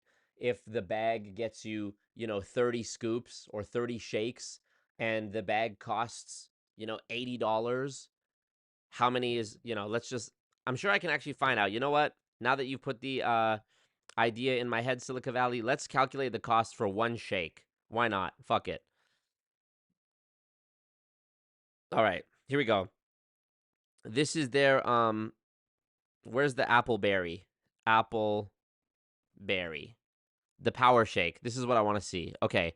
Retail price for the power shake, it's 2 pouches. Is $110 US for 2 pouches. Oh, don't want to be a customer. Let me just look at it. How many servings are there? 15 servings per container. So there's 15 scoops per container. And there's 2 containers. So this is going to require some math here. Okay.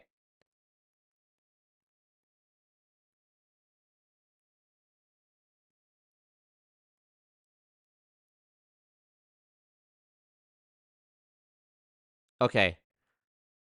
So 109, here we go. I'm the best.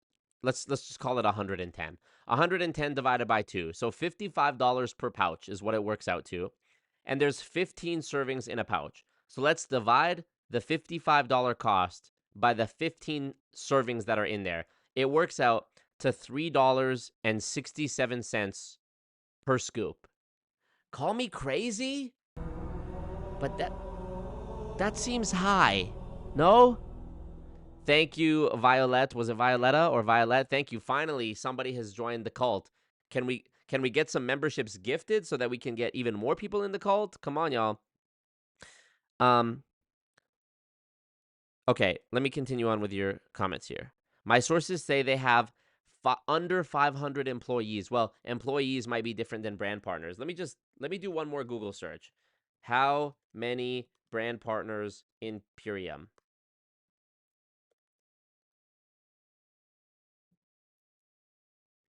I don't think it says, you guys. 1,000, if I type the word, no. How many members? Brand partner, okay. Brand partner. I've control F to the word brand partner to see if there's any indication on their site here on the compensation plan page about how many there are. I don't see it. Anyways, if anybody knows, let me know. But the numbers get even more abysmal the more truth that you reveal. So let's just say there was only 500 brand partners. 500 brand partners, 250 of them earned nothing, as we know, and 0.01% reached the highest rank. 0.01% of all active people. So if I multiply 250 by 0.01, the amount of people who reach that rank is 2.5 people. So 2 people out of the whole company actually is making that kind of money. Again, this is a company that told you on their official booklet that this is a platform to spread economic freedom. Think about that, economic freedom. I would argue that even $5,000 a month does not equate to economic freedom. $5,000 a month is a healthy amount. I would agree that you can live off of. But what if you're married and you're providing for 2? What if you have a kid? What if you have 2 kids? What if you have 2 kids and a dog? What if you have 1 kid and a dog? What if you just have a dog? What if you have student loans? $5,000 even. I would think it's boastful. It's a bit much to say that that's economic freedom. $5,000 a month. I mean, 5,000 times 12 is only $60,000 a year. I wouldn't call $60,000 a year economic freedom. It's not bad, but I wouldn't call it economic freedom. And this company, we're talking about, what was the math I came out to? $16 per week? $16 per week. Don't let me divide $16 per week before expenses by 40 hours a week. Not 40 cents an hour. LOL. Sev says, you got to admit they were right. This is the most MLM income disclosure we've ever seen. So true. Thumbs up the team. So true. Jared says, you can make more money drawing pictures and selling them on Facebook Marketplace. So true. Silica says, factor in unemployment, divorce proceedings, poorly fitted pantsuits in your startup costs on your financial freedom journey. So true. At least the income disclosure is forthcoming about how abysmal their numbers are. Not saying much, though. The bar is in hell. So true. Jared says, the average person who gambles makes more money than MLM. 99.7% of all MLM participants lose money. There's no form of gambling with a 99% loss rate. Yep, and even then, even Glenn's 99.7 that he cites, is high because that's 99.7 annually. If in 1 year 99 people lose and 1 earns money, that's 1% who made money. In year 2, most of the losing 99 will have gone and been replaced by a new crop of people. So let's just say, for the purposes of this hypothetical, that in year 2, the 99 is a new crop of people, and the 1 person who made money is still the same as the guy who made money last year. Now, over the span of 2 years, you have 198 people who have lost money and still 1 guy who has made money. So the new numbers that you get are 0. Rizzy donated 10 Canadian dollars. OBAMNA. Thank you so much. Thank you so much. I'm looking for the Obama. I know I have it here. Billions and Not billions. that one. Obama. Oh, there it is. Thank you so much. Appreciate the dono. So if you do 1 divided by 198, so 1 divided by 99, sorry, 1 over 99. 1 out of 100 people, 1 divided by 100. 1 person out of 100 people making money is 1%. But over the course of 2 years, you have 198 people, 99 from the first year who lost and 99 from the second year who lost. That's 198, and still the same guy is on top. So actually, with each preceding year, the number of people who lose becomes higher than 99.7. It becomes 99.999999 over the course of time. Imagine, over the course of decades, some MLMs have been around 30, 40 years. Imagine the hundreds of thousands and millions of people that have been churned through those companies who have made nothing, who have lost money, and the people at the top are the same people.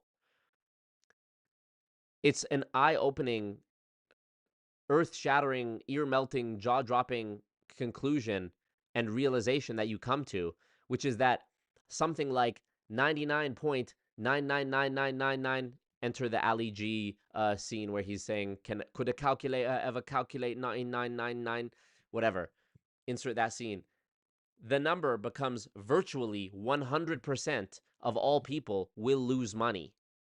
Math.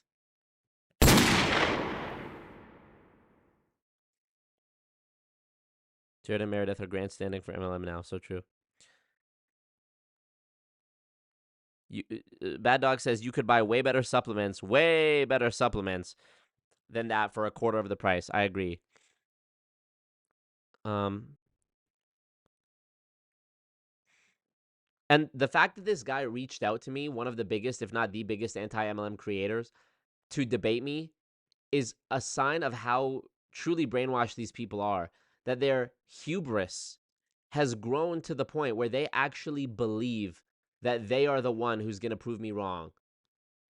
They're the good MLM. There's some good MLMs, some bad ones, a lot of bad ones. We got to work together to clear up the misleading nature of the blah, blah, blah, blah, blah, clean up the bad industry, the bad names, the bad apples, and be an example.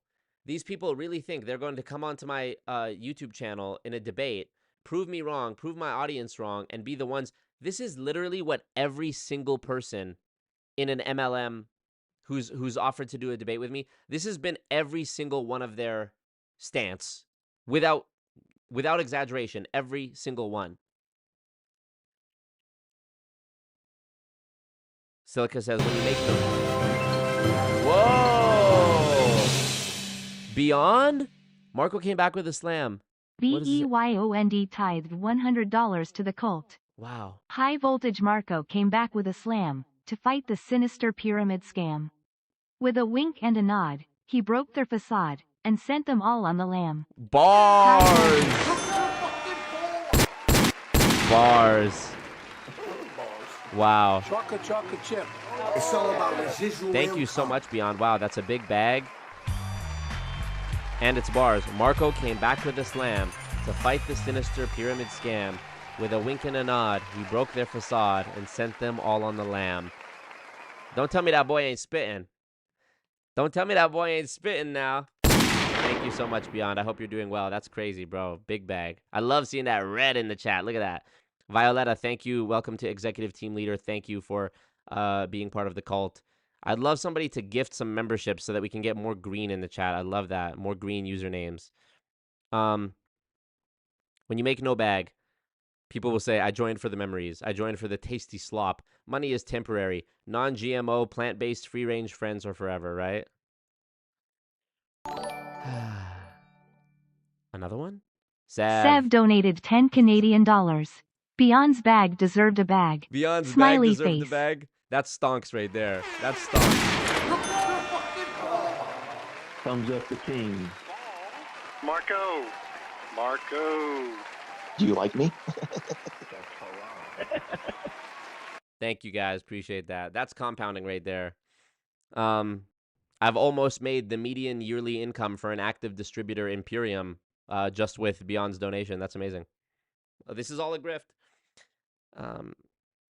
Sometimes you need to wash your brain. So true. Believing Marco is a broke hater while knowing he is correct drives them crazy. Bill Britt used to say, I did not join this business to buy soap. Who cares if it's a little bit more expensive? LOL. Plot twist. I rest my case. Reaches over to sip Purium slop smoothie. Give me the slop, baby. What did the man say? Reanimate the living enzymes. You made it up.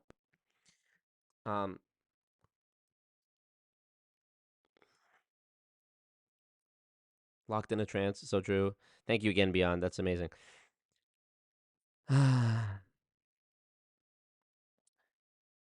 Marco is live. Yes, Beyond. I still got to come on your show, Losing Fortunes Live.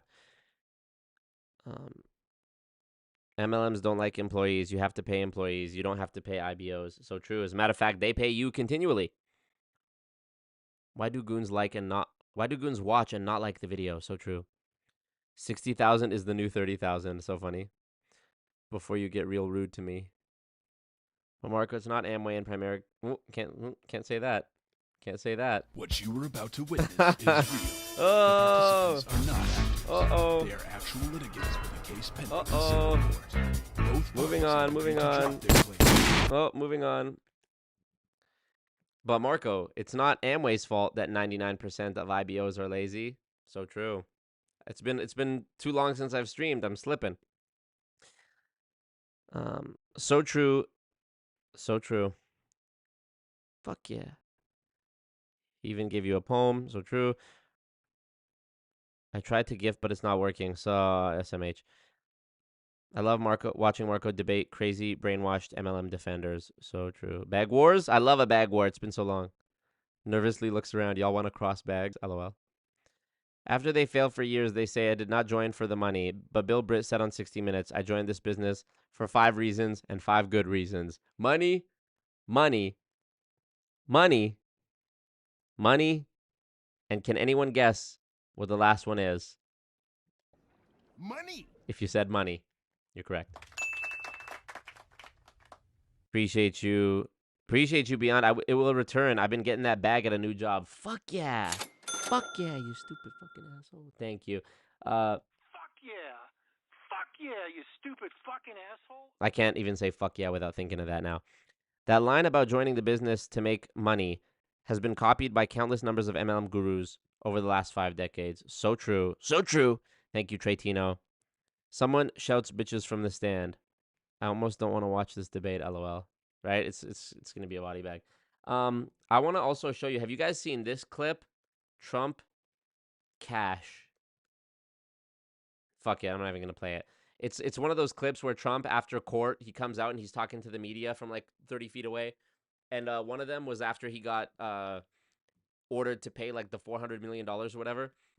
And he's walking away from the cameras, and one member of the press goes, what are you going to put up as collateral? And Trump's walking away, and he turns around and he goes, cash. And there've been a bunch of like Thug Life edits of it, where he turns around, he's like, cash. And then it's like, da-da-da-da-da. It's the motherfucking D-O-double-G. Snoop Dogg. You gotta love it. You gotta love it. So good. Cash. I love that. I have too many Trump sound effects, though. Let me see.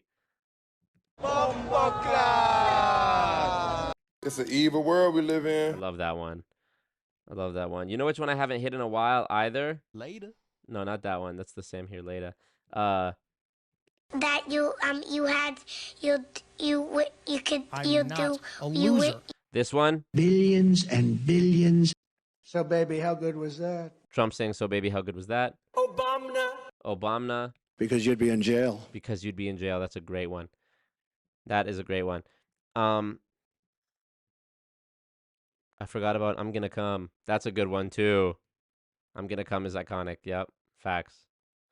So the next thing I would really like to do on this stream, unfortunately, I don't think time permits this because I would be on here for a long time if I did this. And I've already been streaming for an hour and 40 minutes, even though we didn't hit the goal of members. The video I would like to watch is this video from the folks that I mentioned earlier, Jared and Allison Jade and Jared, what's his last name? Jared Curtis. It is this video called Debunking Anti-MLM Myths. I think I've watched maybe 20 minutes of this. There are so many factual inaccuracies. I just want to treat you to a little bit of this video, just so you can know who I'm going to be talking to and debating with coming up here in the next few days. Hopefully we can get it done. But let me just play a little bit of this, okay? I'm just going to jump to a random point in the video and let you listen to this. I'll put on 1.25 speed so you can see. Violetta DIDDDDDD. 50 Canadian dollars. Build that cult. Membership gifting isn't working for me. Violetta, you are the best. It's like when Thanos puts the Infinity Stone in the glove and he's like, bzzz, and he becomes powerful again. That's what the bag does to me. I've been like crawling through the desert for the past month, malnourished. You know, like SpongeBob. You know SpongeBob on that episode, when he's visiting Sandy's house, and he's like trying to play it cool, but doesn't tell Sandy he needs water, and he's looking like this. This has been me for the last month with no bags, with no live stream donations. I need water, Sandy. That's been me. Photorealistic, accurate representation of what I have been feeling and looking like for the past month with no live streaming bags. And then it's like, you know, in the movie Man of Steel, Sun. You know, in the movie Man of Steel? No, which one is it? Or is it in Batman v Superman? I don't fucking know. Let me find it. I'll show you exactly what happened to me. Batman v Superman Sun scene. Okay, yeah, this is it. Make sure. Oh, I'm gonna get so flagged for this. Okay, here. So there's a moment here. This is it. There's a moment where, like, I think Superman gets hit by like a nuke or something. I forget. It's been so long since I've seen this movie. I'll play without audio just so hopefully I don't get flagged. He's like, "Oh fuck, I need bag." This is me. "Oh no, no bags. I'm gonna die. The light is leaving. Oh, I'm floating into the abyss. Please, God, please, fuck. Look, I'm so malnourished. I'm so dehydrated. Please, I need nutrients." Ta-da-ding! You hear the donation sound effect? Oh shit.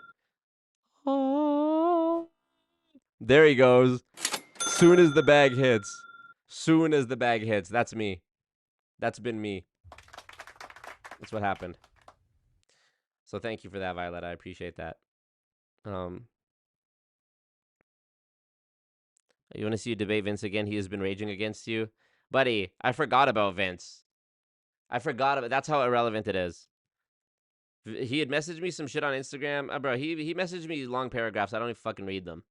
Vince, what is his name? Vince Goodrum, the home business king. Which is the channel he uses? He has too many channels. The home business king. Here he is. 495 subscribers. Bro, I'm giving this guy the Dominic Izzo. Oh, yeah. He hasn't made a video about me in a month. I haven't seen this. Has Dominic Izzo made a new video about me? Buddy, I made that guy. I made his career. Dominic Izzo, MLM. Let's see. The bull of MLM. Damn, he's blowing up. 916 subscribers. Dude, he'll be monetized in a couple years at this rate. He's been uploading more. I gotta give it to him. Nice. Bro, he's been uploading like a fucking madman. I'm not gonna lie to you. He did like 4 or 5 videos, 3 videos in a row about me. Well, there was one break in between. Yeah, that's crazy. Grown-ass men making videos about me. Yo, pause. When he debated you the first time, he was using the fake nice guy act. Obamnatron. Should they look like... So funny. Jonathan. What up, Jonathan? Jonathan in chat. Jonathan says they look like that annoying poly couple that won't stop trying to bang you. LOL. Nah, no disrespect. No disrespect. This dude is straight out of Burning Man.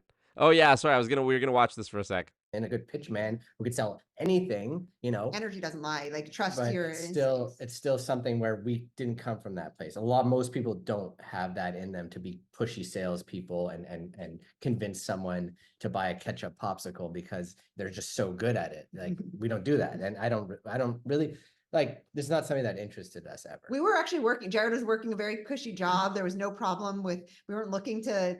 Like I was kind of, I guess, looking. I was struggling a little with the corporate world. Jared was doing great with it. He had a cushy job. You know, was manager of the marketing department in a big company, and so capable, like to climb up the ranks in whatever. Like Jared's just like very functional. I was not so functional, but I was also like finding other. I could have done other things. I was in fashion. I was doing styling freelance. I was making like health bowls and catering. I was doing like that. Anyways, a lot of other things. Lots of different potential income sources that never really built to anything. But we weren't looking for this, and like, okay, sorry. Yeah. Yeah. So just the fact is like that is a valid point. That is something where people like they're like, are you being genuine or not? And I get that. Even close friends have kind of, you know, approached me about that subject, saying like, look, I'm kind of interested, but the fact that you're making money from this, like I'm a little insecure. That's what's up, Tretino. Thank you for joining the call. Get in there. Get in there. Or whatever, and that's the red flag should go up because the investments that you're spending more sometimes. Okay, fine. I love, dude. Oh man, I need to watch the whole video because I've already noticed this about their content. Is like, bro, they cut each other off with a blatant disregard. And like usually when he cuts her off, she stops talking. But sometimes you get a moment like this. Dude, I love this. Look. But as soon as you're spending more than you're making, then yeah, the red flag should go up because the investments that you're spending more sometimes. Okay, fine. Okay, so the investments that you're making. I got so frustrated.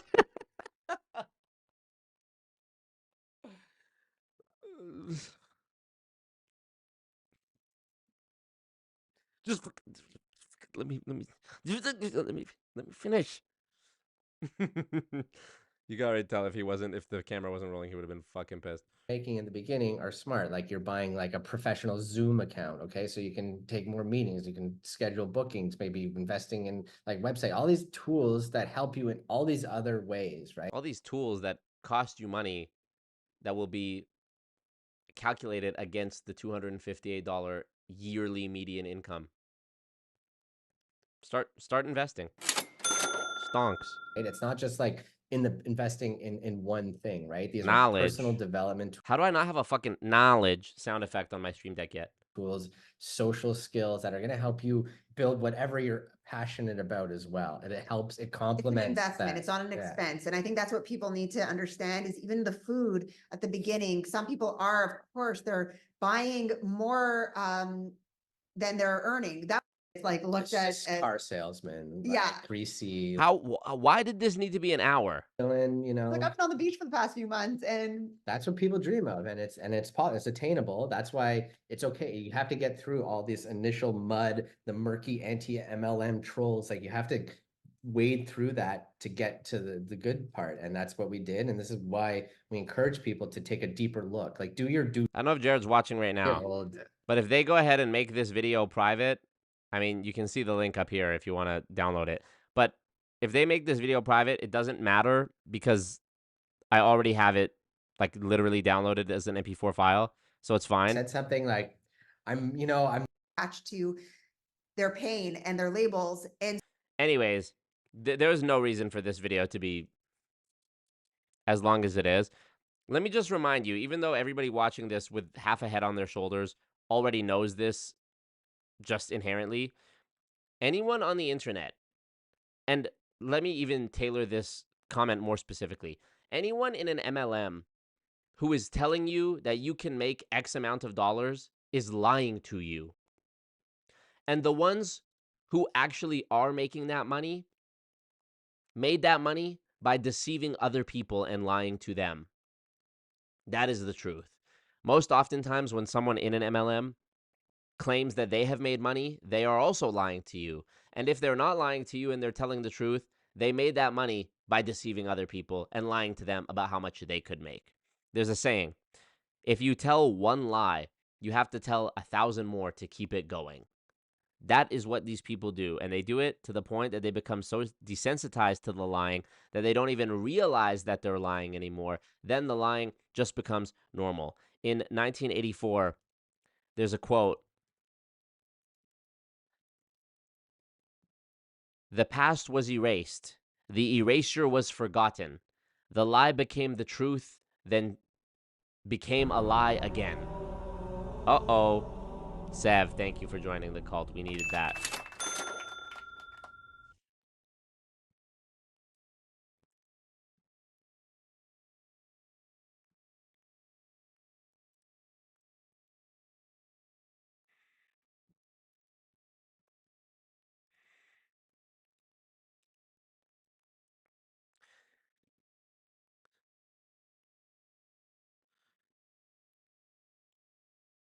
What? Yeah, water! Tretino says, I feel like this is cheating. Oh, you've been a member 10 months? It low-key is cheating. Vince has no time. Got to build that pyramid. Apparently, in your YouTube settings, you have to turn on membership gifting in order for it to work. What's the bag total? Not enough. We need the member total to go up. I need more members. Dun, dun, dandy, you're one of my members. Shout out to Drake. You can tell how much I've been paying attention. I just realized the goal was for members, not money. It's the first time I've done this, so forgive me. I should have put in the title members or something. I'm sick right now, and I look like SpongeBob when he has the studs. So funny. Stream's going down 100%. Yep. WB's about to Krypton this stream. So true. Vince unread. Yeah. Vince has no time. Gotta build that pyramid. Might be fun to put a logical fallacy counter in the corner of the screen when you're debating. Hilarious. Marco will already have grandkids when Dominic hits 5K subscribers, right? When has a vibe ever lied to you? So true. Holy shit, this guy beyond is not playing. This guy really got money now. This guy disappeared for a little bit and came back with the bag on your ass. Let me see what he did. 10 gifteds? Bro, goddamn. Specs, Susie, William Ho, Slayin, D-Man HD, Silica Valley, Suzanne, Shu Murphy, Coconuts, and Mets Creative. Can't say it. Change it. Thank you. God bless. God bless, bro. Thank you, Beyond. Where's my Halo? Where's the Halo sound effect? I got to reorganize this some more. Thank you. Susie, what up? Congrats. You're a member now. Your name is Green. Who needs a mod wrench? Debate soon come with Jared. I don't know. I'm guessing it'll just be Jared. I'm the final boss of this MLM versus anti-MLM thing. You can never beat me. You know what? This is the one thing that's sort of like, it's not job security, because obviously my job doesn't have security. I'm a fucking YouTuber. My channel could be taken down anytime, realistically. I could get sued any day. It could all come crashing down at a moment's notice. Not with Beyond watching my back with this type of bag, of course. But you get my point. The one thing that kind of is job security is that I know I will never lose a debate. Imagine knowing you would never lose a rap beef and you were a rapper. Imagine knowing you would never have a movie flop as an actor. I know I will never lose a debate because I'm always right. Thank you, Tretino. I won't excommunicate you. That's the beautiful thing about it, is like debates oftentimes are about like weighing arguments against each other, and sometimes opinion factors into it. The beautiful thing about the MLM debates that I do is that there's zero element of debate. There's facts, there's right, there's wrong, there's truth, there's lies. It's that simple. It's that black and white. And that's very rare in anything you would debate. You can even argue like socialism versus capitalism, and each side can make good points. But with MLM, it's just so ubiquitous that it's wrong. I've yet to see a single angle that someone could take that provides a redeeming quality or a redeeming argument for MLM. I'm just simply always right. Thank you. Hilarious Silicon Valley.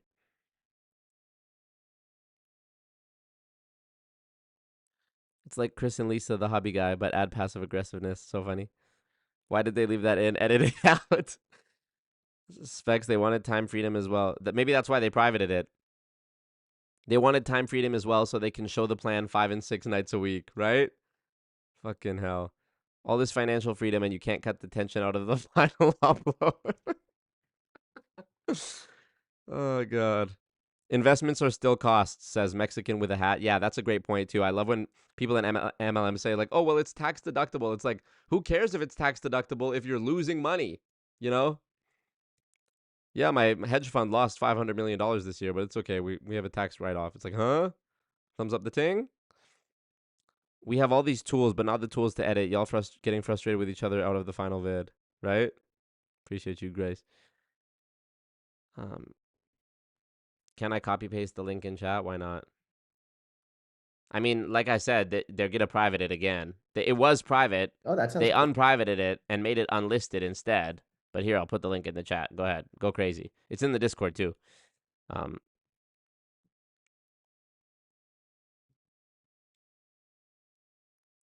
Again, I think these people have good intentions, and they're probably good people deep down. Unfortunately, the thing that they're involved in is not good, and it's not helping people, and that's a shame. But like I said, I think we could be good friends. Honestly, I think if I have one superpower, it's just getting along with people of all different walks of life. That's always the way I've been. When I was in high school, I didn't have like a clique. I could go float around to any group. I could go, chill with the Chinese chess club dudes at lunch. I could go chill with the cool kids. I could go chill with any group of kids. That's just the way I've always been. Even Dominic. I feel like Dominic, if he wasn't like Jose Cabuco DIDDDDDD. Oh, shit. 50 Canadian dollars. Bag Wars. I can't leave now. Thank you, Jose. Wow, this is an amazing stream back. Thank you so much. Starla, thank you, Starla. Amazing. But yeah, I feel like if Dominic wasn't such like a misogynistic fucking asshole who truly hates himself and women, I'm sure we could be friends too. Oh, and also wasn't a scammer. I feel like we could be friends too, I really do. I really think I could get along with anyone. Susie, that's a warning. Next tardy, I'm taking off 1 goon point. Please don't be in here losing goon points. That's embarrassing. Only Jared I fuck with is Jared DeRoche. Thank you, so true.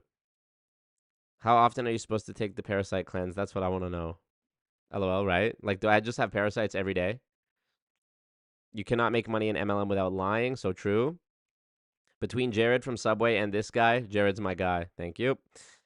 Would love to see you debate Eric H. Allen, head of Nilo Life, that recently sent Julie Anderson a cease and desist to quit. Yeah, no. I'd love to. Remember when I offered to debate, what's his name? What's that fucking guy's name? Tim Sales?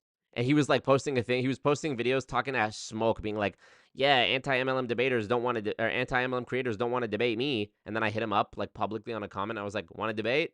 And he was like, oh, can't do it now. Busy. It's actually crazy how I'm the boogeyman to such like presumably powerful people. It's crazy how I am the boogeyman, like the actual Michael Myers phantom boogeyman to billionaires. Can't make this shit up. Beyond is like me, but the opposite. So true. To infinity and you see it. Thank you, Beyond. We're all in Beyond's downline. So true. Beyond also has a show that I should probably plug. Beyond and Devin, one of our two very loyal goons, called Losing Fortunes Live. Let me see if I have here. It's called Losing Fortunes Live. I'm gonna post the link in the chat as well. You can subscribe to their channel. I'm gonna be a guest on it soon, where they react to Losing Fortunes Radio. That's how I know I'm growing as a creator, is that there's spin-off shows. Like, you know, there's The Walking Dead and then there's Talking Dead, right? This is basically the Talking Dead for the Always Marco universe. 24 subscribers. Come on, bro. I feel like they will pass Dominic Izzo and Glenn in subscribers. Sorry, not Glenn. And Vince Goodrum in subscribers within moments. Bad Duck says that's exactly why I'll never do YouTube full time. What? I'm making a mistake. No debate, just knowledge. If we hit a donut goal for the Parasite Cleanse Kit or whatever, would you try it? Of course. I'm also, maybe I shouldn't say of course, because I've prided myself thus far in the last 5 years of not spending $1 on any MLM ever. Just recently, I found an Amway like cafe. It said Amway on the sign, and they had like a little jug I take responsibility. Their iced tea outside that was like a free. Thank you, Starla, for gifting a membership to the cult. Appreciate that. There was like a peach iced tea thing that they had a free sample of. Even that I didn't pay for. If you're cold, they are cold. Let the parasites live in your body. So true. No debate. Just wasting 2 hours telling Marco that accepting donations is a gift. I love it. Nobody can defend the 99% loss rate. Winning MLM debates is beyond easy. So true. Paid Assassins in the chat. Imagine the first comment on their video is the old, would you rather have a gay son or thought daughter? How can they have good intentions? If they really quit 2 corporate jobs, they're aware they're lying and scamming. I don't know about that. Asking the hard-hitting questions. Upload it on your channel. Tim Scam was a villain and totally spies. You live in their heads rent-free. AC and everything. Marco would destroy Tim sales. Y'all subbed already? Thank you, thank you. You going to the hockey game with the poster gave me flashbacks to Michael Myers' NRA movie where he props up the pic of the dead daughter outside homie's house. Wow. Tim Sales is scared of Marco, so true. We're restructuring. No new content in the immediate future, but in the slightly more than immediate future. Thank you, Beyond. Restructuring. That's hilarious. 24 subscribers. We're restructuring. I love it, though. I support no matter what. I'm not even going to ask questions. The sub goal didn't increase from Beyond's gift. Why? It was a membership goal. Yeah. Oh, that's weird. What the fuck? Yeah, you're right. Hold up. Does Streamlabs view it? Does Streamlabs view membership gifting differently as memberships? There's no way. All widgets. Hold on. I'm going to figure this out. Member. YouTube member goal. Yeah, no, it's a YouTube member goal. If the member goes up, here, maybe I need to reset the, maybe I need to refresh it. Still says 3. What the fuck? What is it at? It should be at like 13 or 14, right? Member goal. Starting amount, 13 out of 50. What was the title? Build the cult? Here we go. There you go. That's better. Fixed it manually. Call me Manuel. You...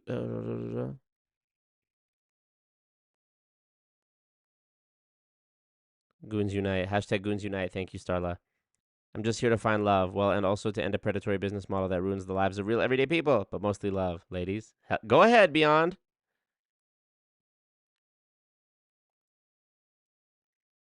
Fake goals. Fake goals. Okay. Okay.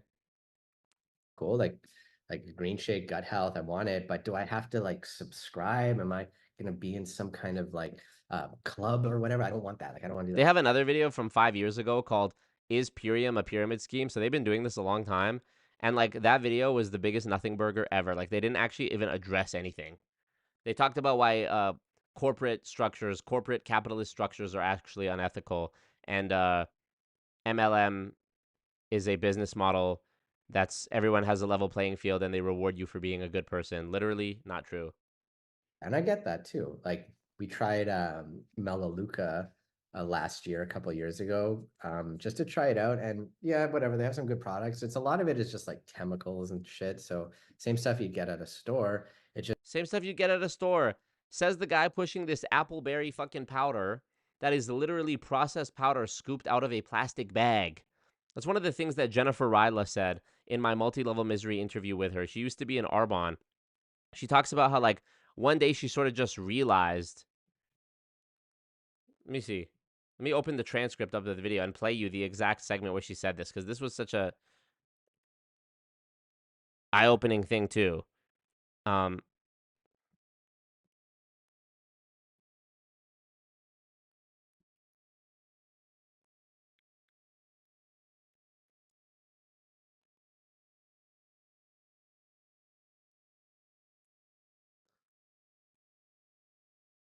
Here we go. Check this out. This is such a bar moment. I'm glad she had this awakening moment. Program was like, you had to eat organic and clean and all these things and everything whole foods. And I actually, like, something clicked just one day, finally, after like 8 years. I was like, this is all packaged stuff.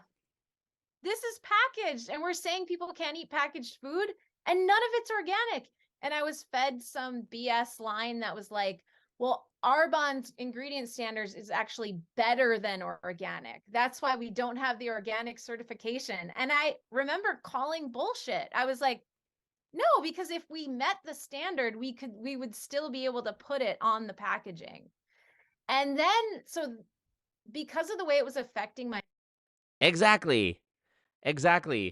If you are all about organic, natural living and, you know, not supporting big pharma and the vax and all this other shit, why are you consuming stuff every day that you are scooping out of a bag? I love when motherfuckers call it food. It's not food. just, it's like that Amway thing, the Confederate products, where they just do everything and they've kind of diluted their potency because they're. Again, every other MLM, he's named Melaleuca and Amway thus far.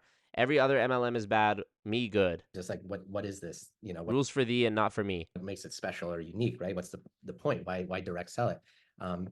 And it's just there we felt very locked in. You know, it was very hard to get out of it. It was just like I had to email them. I think I had to sign like a contract. Like, I do not want to be part of this anymore. Like, it was annoying and hard to do. I didn't like that. But with Purium, if someone doesn't want to order, just stop ordering. Like cancel your subscription, cancel your smart order, and you're done. And then, but most people come back because they feel like ass when they quit. So there's that. So I want to just diffuse that myth right there.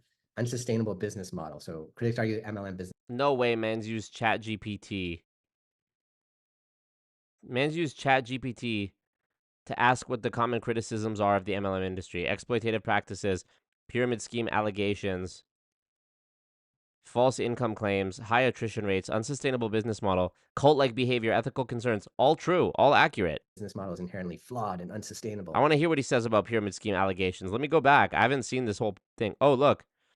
Oh, no way he's showing their own income disclosure statement that I just debunked and broke down and dissected to defend the company. Very disparate. Like, there's a big difference between someone at the bottom and the top, obviously, because this is someone who's committed a lot of time. But you could see around this executive rank, there's people who can make $6,000 a month just with customers. They don't have a team, you know, they're not recruiting. They don't have sales reps. And that's pretty good, you know, I would say, for someone. This average, by the way, is so accurate. Like, this is what we were earning at all these different ranks. And yeah, someone's like, okay, so accurate. Like $15 a month. Like, why bother? It's not even paying for my products or whatever. But this is a stepping stone. This was just on the way. It goes exponentially. Oh, this is just on the way.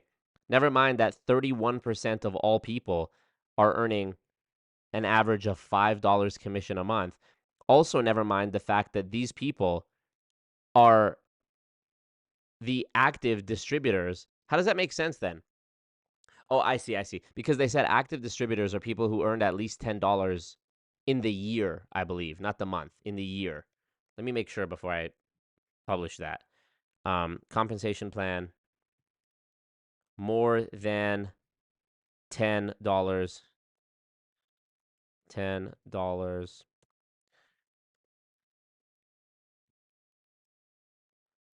Brand partners. Okay, here it is. Active brand partner is defined as a brand partner who earned at least $10 of commission in the year. Okay, in 2021. Okay, so in the year. Here, he's showing it again. So he's saying it's a stepping stone, being at these ranks, earning $15 a month. Never mind the fact 31% of people are at this rank, but that's 31% of the remaining 50% who earned absolutely nothing. Yeah, and then you get into the diamond and above ranks, and then there's profit sharing. So you actually get a percentage of what the whole company makes, which that's unheard of in most companies to have stock options and shares like that. It's very stock options is bold. Exclusive. This is automatic. It's built in. Yeah. So it grows like wildfire when you start having other people under you sharing it, you know, because it's one thing we can only reach a certain amount of people on our own, but how it's leveraged is having the multi-level. It's incredible when you have someone motivated under you. It takes off a whole life of its own. Suddenly it's out of our hands. We have people wanting to make money and step into these ranks. What employers dream of is bringing in an employee who has like this entrepreneur mindset, who's like, I'm going to take this company to the next level, but they're building the CEO's dream. They're building someone else's dream. Ultimately here you're doing. I feel bad for these guys, man. Cause I feel like underneath this personality, you know, Steve Hassan talks about the cult personality and how it suppresses the authentic self. I feel like underneath their cult self, these are really good people. It for yourself. We have someone in Thailand right now who is like just crushing it on the beach, yeah, you know, watching numbers roll in, and she's just on the beach chilling, you know. Like I've been on the beach for the past few months.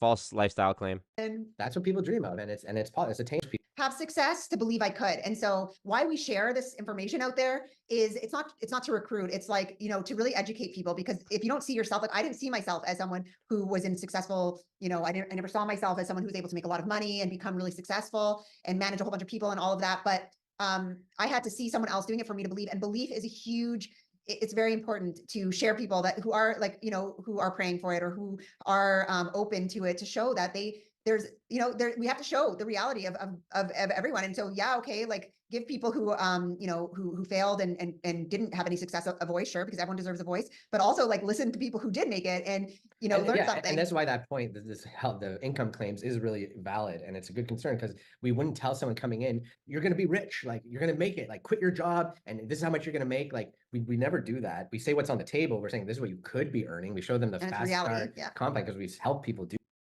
That is deceptive. Look, the facts are the facts. If you told someone coming into an MLM that they could expect to earn $1 net, you would be deceiving them. That would be a lie. I have a video coming out, and this was actually a stream that I had done recently, but the stream, I felt like my performance on the stream wasn't great, so I privated the stream, and I'm instead editing it down into a shorter version. It's about 15 minutes. I'm almost done with it. Where I talk about these letters that the FTC sent out to the Direct Selling Association and the Direct Selling Self-Regulatory Council. And in the letter, the FTC Division of Marketing Practices Director, Lois Greisman, says she quotes a question that she asked Adolfo Franco, a guy who is part of the direct selling, you know, MLM world. She asked him, what do you mean when you say that MLM participants can expect to earn moderate or supplemental income? And he said, $1,200 a year,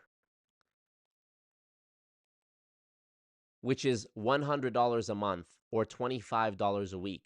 She says to him that I doubt most people would think of $25 a week when they hear the words moderate or supplemental income. Even if you doubled that number and said it was $2,400 a year, you're still talking about $50 a week. The likelihood that an average person would invest even 1 hour to a new venture for $50 a week is probably pretty inconceivable. Never mind the fact that this $2,400 a year, really $1,200 a year, which is what he admitted, is before expenses, before the however many $100 startup fee or starter kit that you would pay. Sometimes there's both. Sometimes there's a fee and there's a starter kit. Never mind the Zoom meetings, the opportunity cost of your time. Never mind the Instagram ads. Never mind the social suicide that you're committing by going on Instagram and being like, hey, girly. You know? do that. It's possible. You can make $3 grand in your first month, just if you go quickly, right? But not everyone. LOL, this guy, him and her saying like, we're not going to tell people they can be rich, and then him saying like, you could earn $3 grand. Does that, and that's fine, right? The thing is like you do, for anyone who the people who did suffer and did have a bad experience, their story is valid too, obviously. Okay, just as much as we talk about the people who've made it, we want to talk about the stories of people who were doing really well and then they dropped off, or they never even really got started, because that's the majority of the people, right? The majority of people who come into it, they want to know, like, could I actually make money with this thing? And that's a good point. Like, can you? And it's really up to you. You have to have a good mindset. You have to do all the things we're talking about, like love the product. It's up to you. Mindset. I mean, fucking, do I even bother debating these people, bro? It's too easy. It's too easy for me to debunk nonsense from grown adults. Fun with it, tap into what you're passionate about, and do it together, right? If you just lean into it, it's like, it's a job, I'm going to focus on it, and maybe you're not going to get the same results because you're maybe too money oriented, or you had high expectations of something. And yeah, that's a good point, because we can't. This is why we don't make claims. We're just saying this is the average, and look, you could be making between this and this. What's possible. Like, as I explained, the average is extremely inflated and misleading at almost every level except the top one. All we can do is do it. We're like, I'm going to go to the top of this pay plan. And when you're playing those carnival games, and like some of them are rigged, legit. Like, and so you don't even, the irony, ball in the bucket bounces right up. Like no one wins, and so no one's gonna even play because they're not gonna believe they can win. But if you, and sometimes they even like place someone to actually get it, because people need to believe they can. That is so fucking poetic and funny that she is giving the example of rigged carnival games and carnies convincing people that they can win the game that is rigged, because that is quite literally exactly what MLM is. But if it's skill and you're in the right time in the right place, you'll win. And we're just showing that it is possible. Like, we've paved a way, and we are. This is like what Dale Calvert said when I debated him. You need the right company at the right moment in time, and the right people and the right product, blah, blah, blah. Helping so many other people who are all diverse, different than us. Like, not, it's not like one type of person that we've seen. We have now that we've exposed, like, we have a huge team, over 8,000 people. Yeah. 8,000 fucking people? And the stereotype of MLMs is all like, hey, hun, like housewives, like, looking to make money. But that's like sexist, first of all, to have that stereotype. Like, women should need more income streams, and especially. It's not a stereotype. It's a fucking statistic.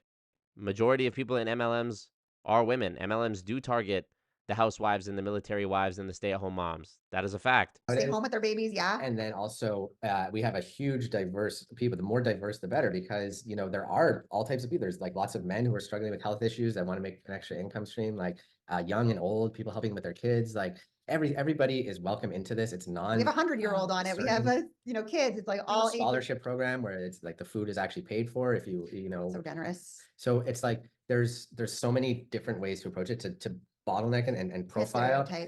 This is like the black and white mentality of low wage people. The problem in the world is just, it's too easy. People think of things as black and white, and they're so funny they're saying this, because earlier in this stream I literally said that it is black and white, and it's rare for you to get something that is so black and white and so easy to explain as being right and wrong, good and evil, and MLM is exactly one of those things. Right. Where a significant percentage of participants fail to achieve financial success and eventually drop out often. So this kind of ties into the income claims and the allegations that you're going to lose money. Wow. I'm not going to bore you with this. If you want to watch this, I put the link in the chat. It's also in the Discord. You can download it, whatever. I need to go watch this and make a note of everything they said that was nonsense and every one of their responses to those ChatGPT prompts. And I mean, I know the subject matter of MLM inside out and backwards. I wouldn't even need to write down my responses, but I would probably write the notes down just so I remember to bring them up, just so that they don't bamboozle me and get me lost in the weeds talking about backstories and other mindset nonsense and how much they love the product. But it's just too easy. It's just too easy.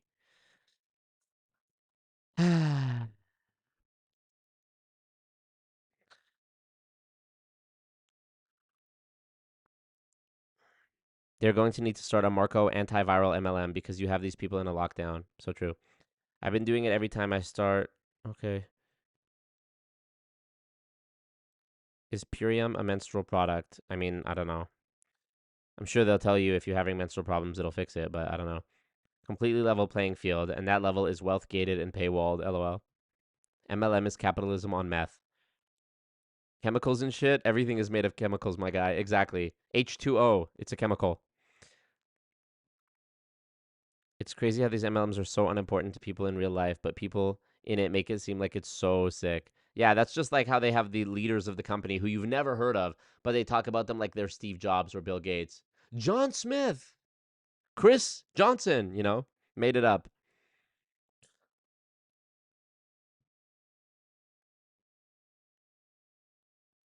Just eat dirt and sticks like the rest of us, LOL. So, Marco, as the expert, at what point do you say an MLM person has to be aware it's a scam? If they're really making 20K a month, you think they got there honestly? Yeah, it's hard to say. I mean, I think I've said this before. When you get to the higher ranks of an MLM, where you see so many people below you being churned, and you're probably likely to hear about people's bad experiences, at some point, you just are a bad person. At some point, you just become a bad person because you continue to gaslight them that it's their fault, and you continue to believe that, and you continue to um think like, oh well, they just didn't try hard enough or whatever, they didn't believe, they didn't have the right mindset, made it up, fucking nonsense. So but even in those cases, it's hard for me to paint those people as simply bad people, because if you're brainwashed, you're brainwashed. People can be brainwashed to doing bad things. I think that undoubtedly the people who are like executives at MLMs, like the CEOs of MLMs, I think I could make a safe statement and say that blanketed statement. And my opinion is that every MLM CEO is likely to be a psychopath or a sociopath. There's a book that I'm reading right now called Without Conscience, which actually talks about how psychopaths and sociopaths are dispersed throughout our society, and oftentimes we may not even know that the people around us are a psychopath or a sociopath, but how these people are concentrated in certain certain occupations. And one of them that he talks about in the book is like big company CEOs have a higher likelihood of being a psychopath. Anywho, not going to bore you with this book report, but I recommend this book, Without Conscience. So yeah, I think those people who know exactly how the design of the scam works, I mean, obviously that goes without saying, they know. And even the people though that earn good money from the MLM, it is possible that they're just brainwashed up into a very high level. I mean, watch any of the big documentaries about MLM, like Lula Rich. The women in that some of them talk about how they're making so many tens of thousands of dollars a month. And then it's not until after that they realize, oh shit, I'm in a cult, or, oh, I'm actually hurting people. It's tough to say. I wouldn't consider myself to be the expert. I also wouldn't purport to know or to claim to know exactly where the line is, you know.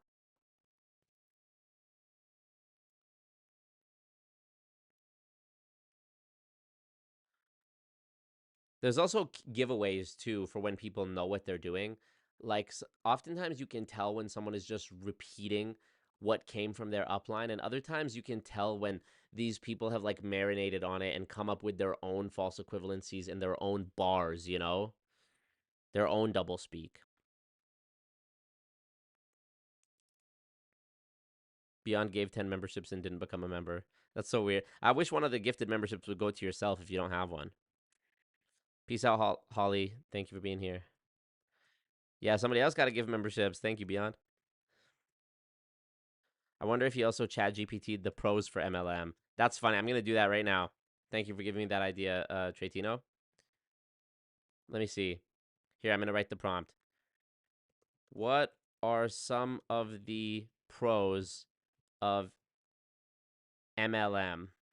Maybe I should say of multi-level marketing. Here we go. Let's see what it says. Multi-level marketing has its proponents who argue that it offers several potential benefits: flexible work schedule, low initial investment, opportunity for entrepreneurship, training and support, potential for high earnings, personal development, community, and camaraderie. Let's just go through each of these, okay? Lie, lie, huge lie, somewhat true, but fake and temporary until you leave. Debate concluded.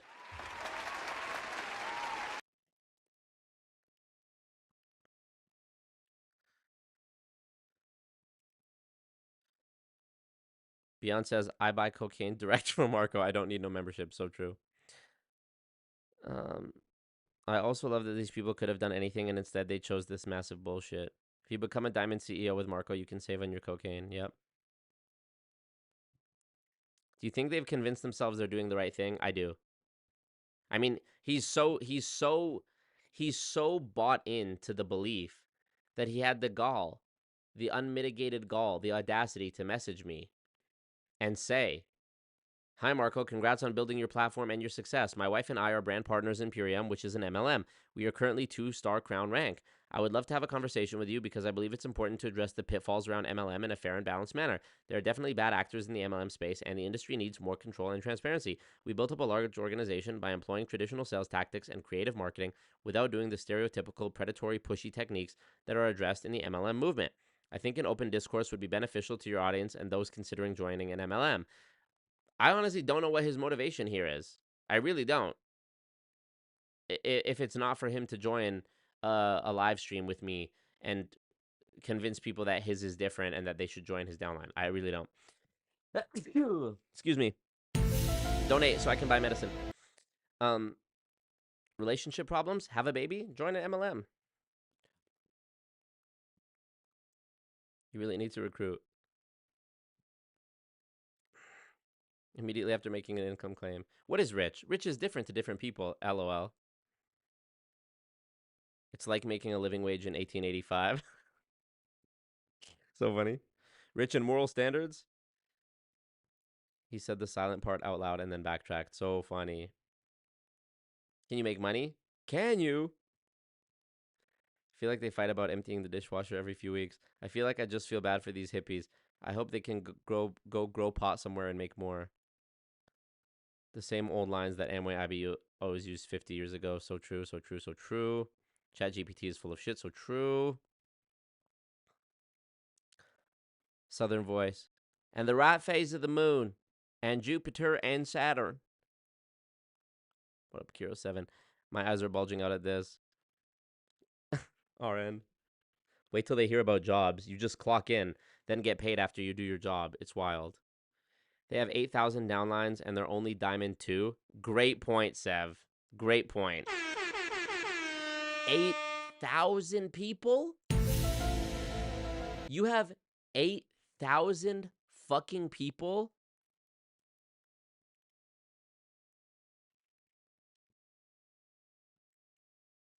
$8,000 people work for you, under you, and you're not even the highest rank in the company yet? The Federal Trade Commission has around 1,300 people that work for it. This is the government organization tasked with regulating trade and fair competition throughout the entire country of the United States. And these two, Jared and Allison, claim to have 8,000 people in their downline. And they're not even the highest rank. If you have 8,000 people, if you've convinced 8,000 people to do anything, let alone give you money, you should probably be running your own multi-million-dollar company. And the fact that these people are still relegated to doing Zoom calls, telling you how you can maybe earn some money, should be evidence to them that they are victims of the scam as well. Think about all those 8,000 people. What is the minimum estimated expenditure of the 8,000 people who have paid in? $500? Let's assume it is. That's $4 million. 8,000 times 500 is $4 million. Do I think Jared and Allison have made $4 million? Probably not. And if you're watching this, Jared and Allison, ask yourself, why not? Does that seem fair? That somebody somewhere has made $4 million off of the legwork that you've done to bring in all these people? Where's your cut? Do you feel good about it?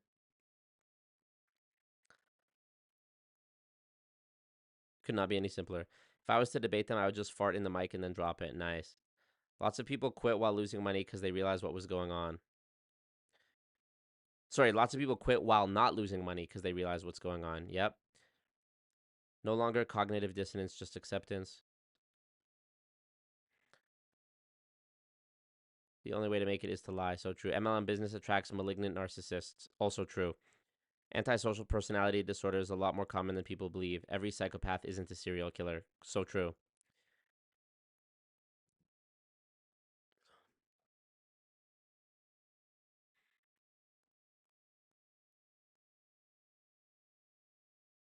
Jack Doyle says, what are your thoughts on Pampered Chef? It's also an MLM. That tells you everything you need to know.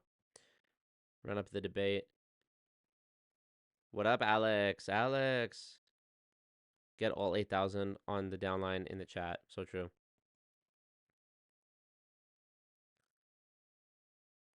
Appreciate you, Sev. Wagwan. ChatGPT full of shit. Definitely going to check out your book recommendation, Marco. Thank you, Susie. We haven't done the debate yet, like Tiger Lady, Lady Tiger. Traditional sales tactics, aka misleading people into giving you money. Sounds like his motivation is to try and recruit. Yep. Tell them your 3-moon back molar rank. Yep. I've sat in on these meetings with my old buddy, says Kiro7, and I can tell you these people truly believe. My own friend was scribbling down his upline's words like it was God sent. Insane.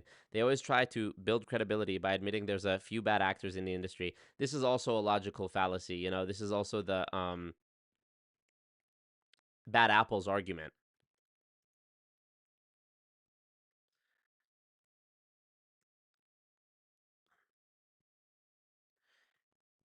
It's not their fault they have 8,000 lazy people under them.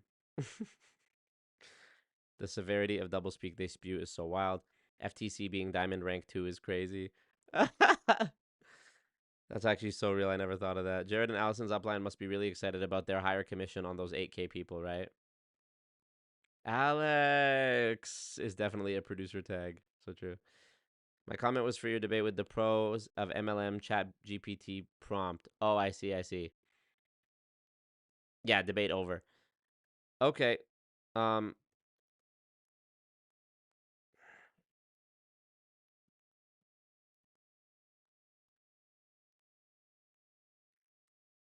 Just for a change, I'd like to see an MLM person who denies there are bad apples in MLM. That's true.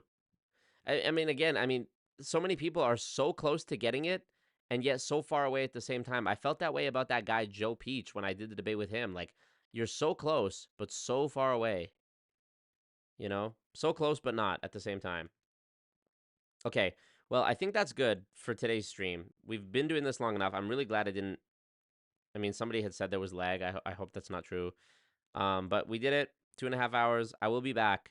I have a lot of catching up to do, so look out for that debate. That's coming up. I had to come back with a bang. So the debate is coming up. Thank you guys for the support. I hope we get more memberships donated so that we can get the chat more green. I mean, look at that. It's already beautiful. Look at this. Susie, Glenn, Tratino, Susie, Specs, Tratino, Sev, Enpaz, Sev, Silicon Valley, Susie, Enpaz. We love it. We need Ming next stream. That might have to wait till the next stream. So I can do the debate, but also I'm sure Ming and Tex will be talking about my conference speech for a year because it took them a year to fully talk about every element of my first conference speech that they talked about.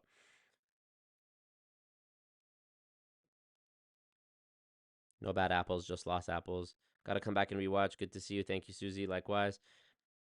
Peace out, y'all. Thank you so much for the support. If you're watching this on the replay and you want to support the boy, you can do so anytime, 24/7. The Patreon is open. The alwaysmarcomerch.com is open. You can use the code GOONS for a discount. The Discord is open. The Streamlabs link in the chat is open. You can always thumbs up the ting if you want to. Thumbs up the ting. You should. We'll be back. I'm glad that I have my light back. I'm glad that I have the microphone back. I'm glad I have the physical buttons back. It's so much more fun to use. Yeah. All right. Later. Look, fucking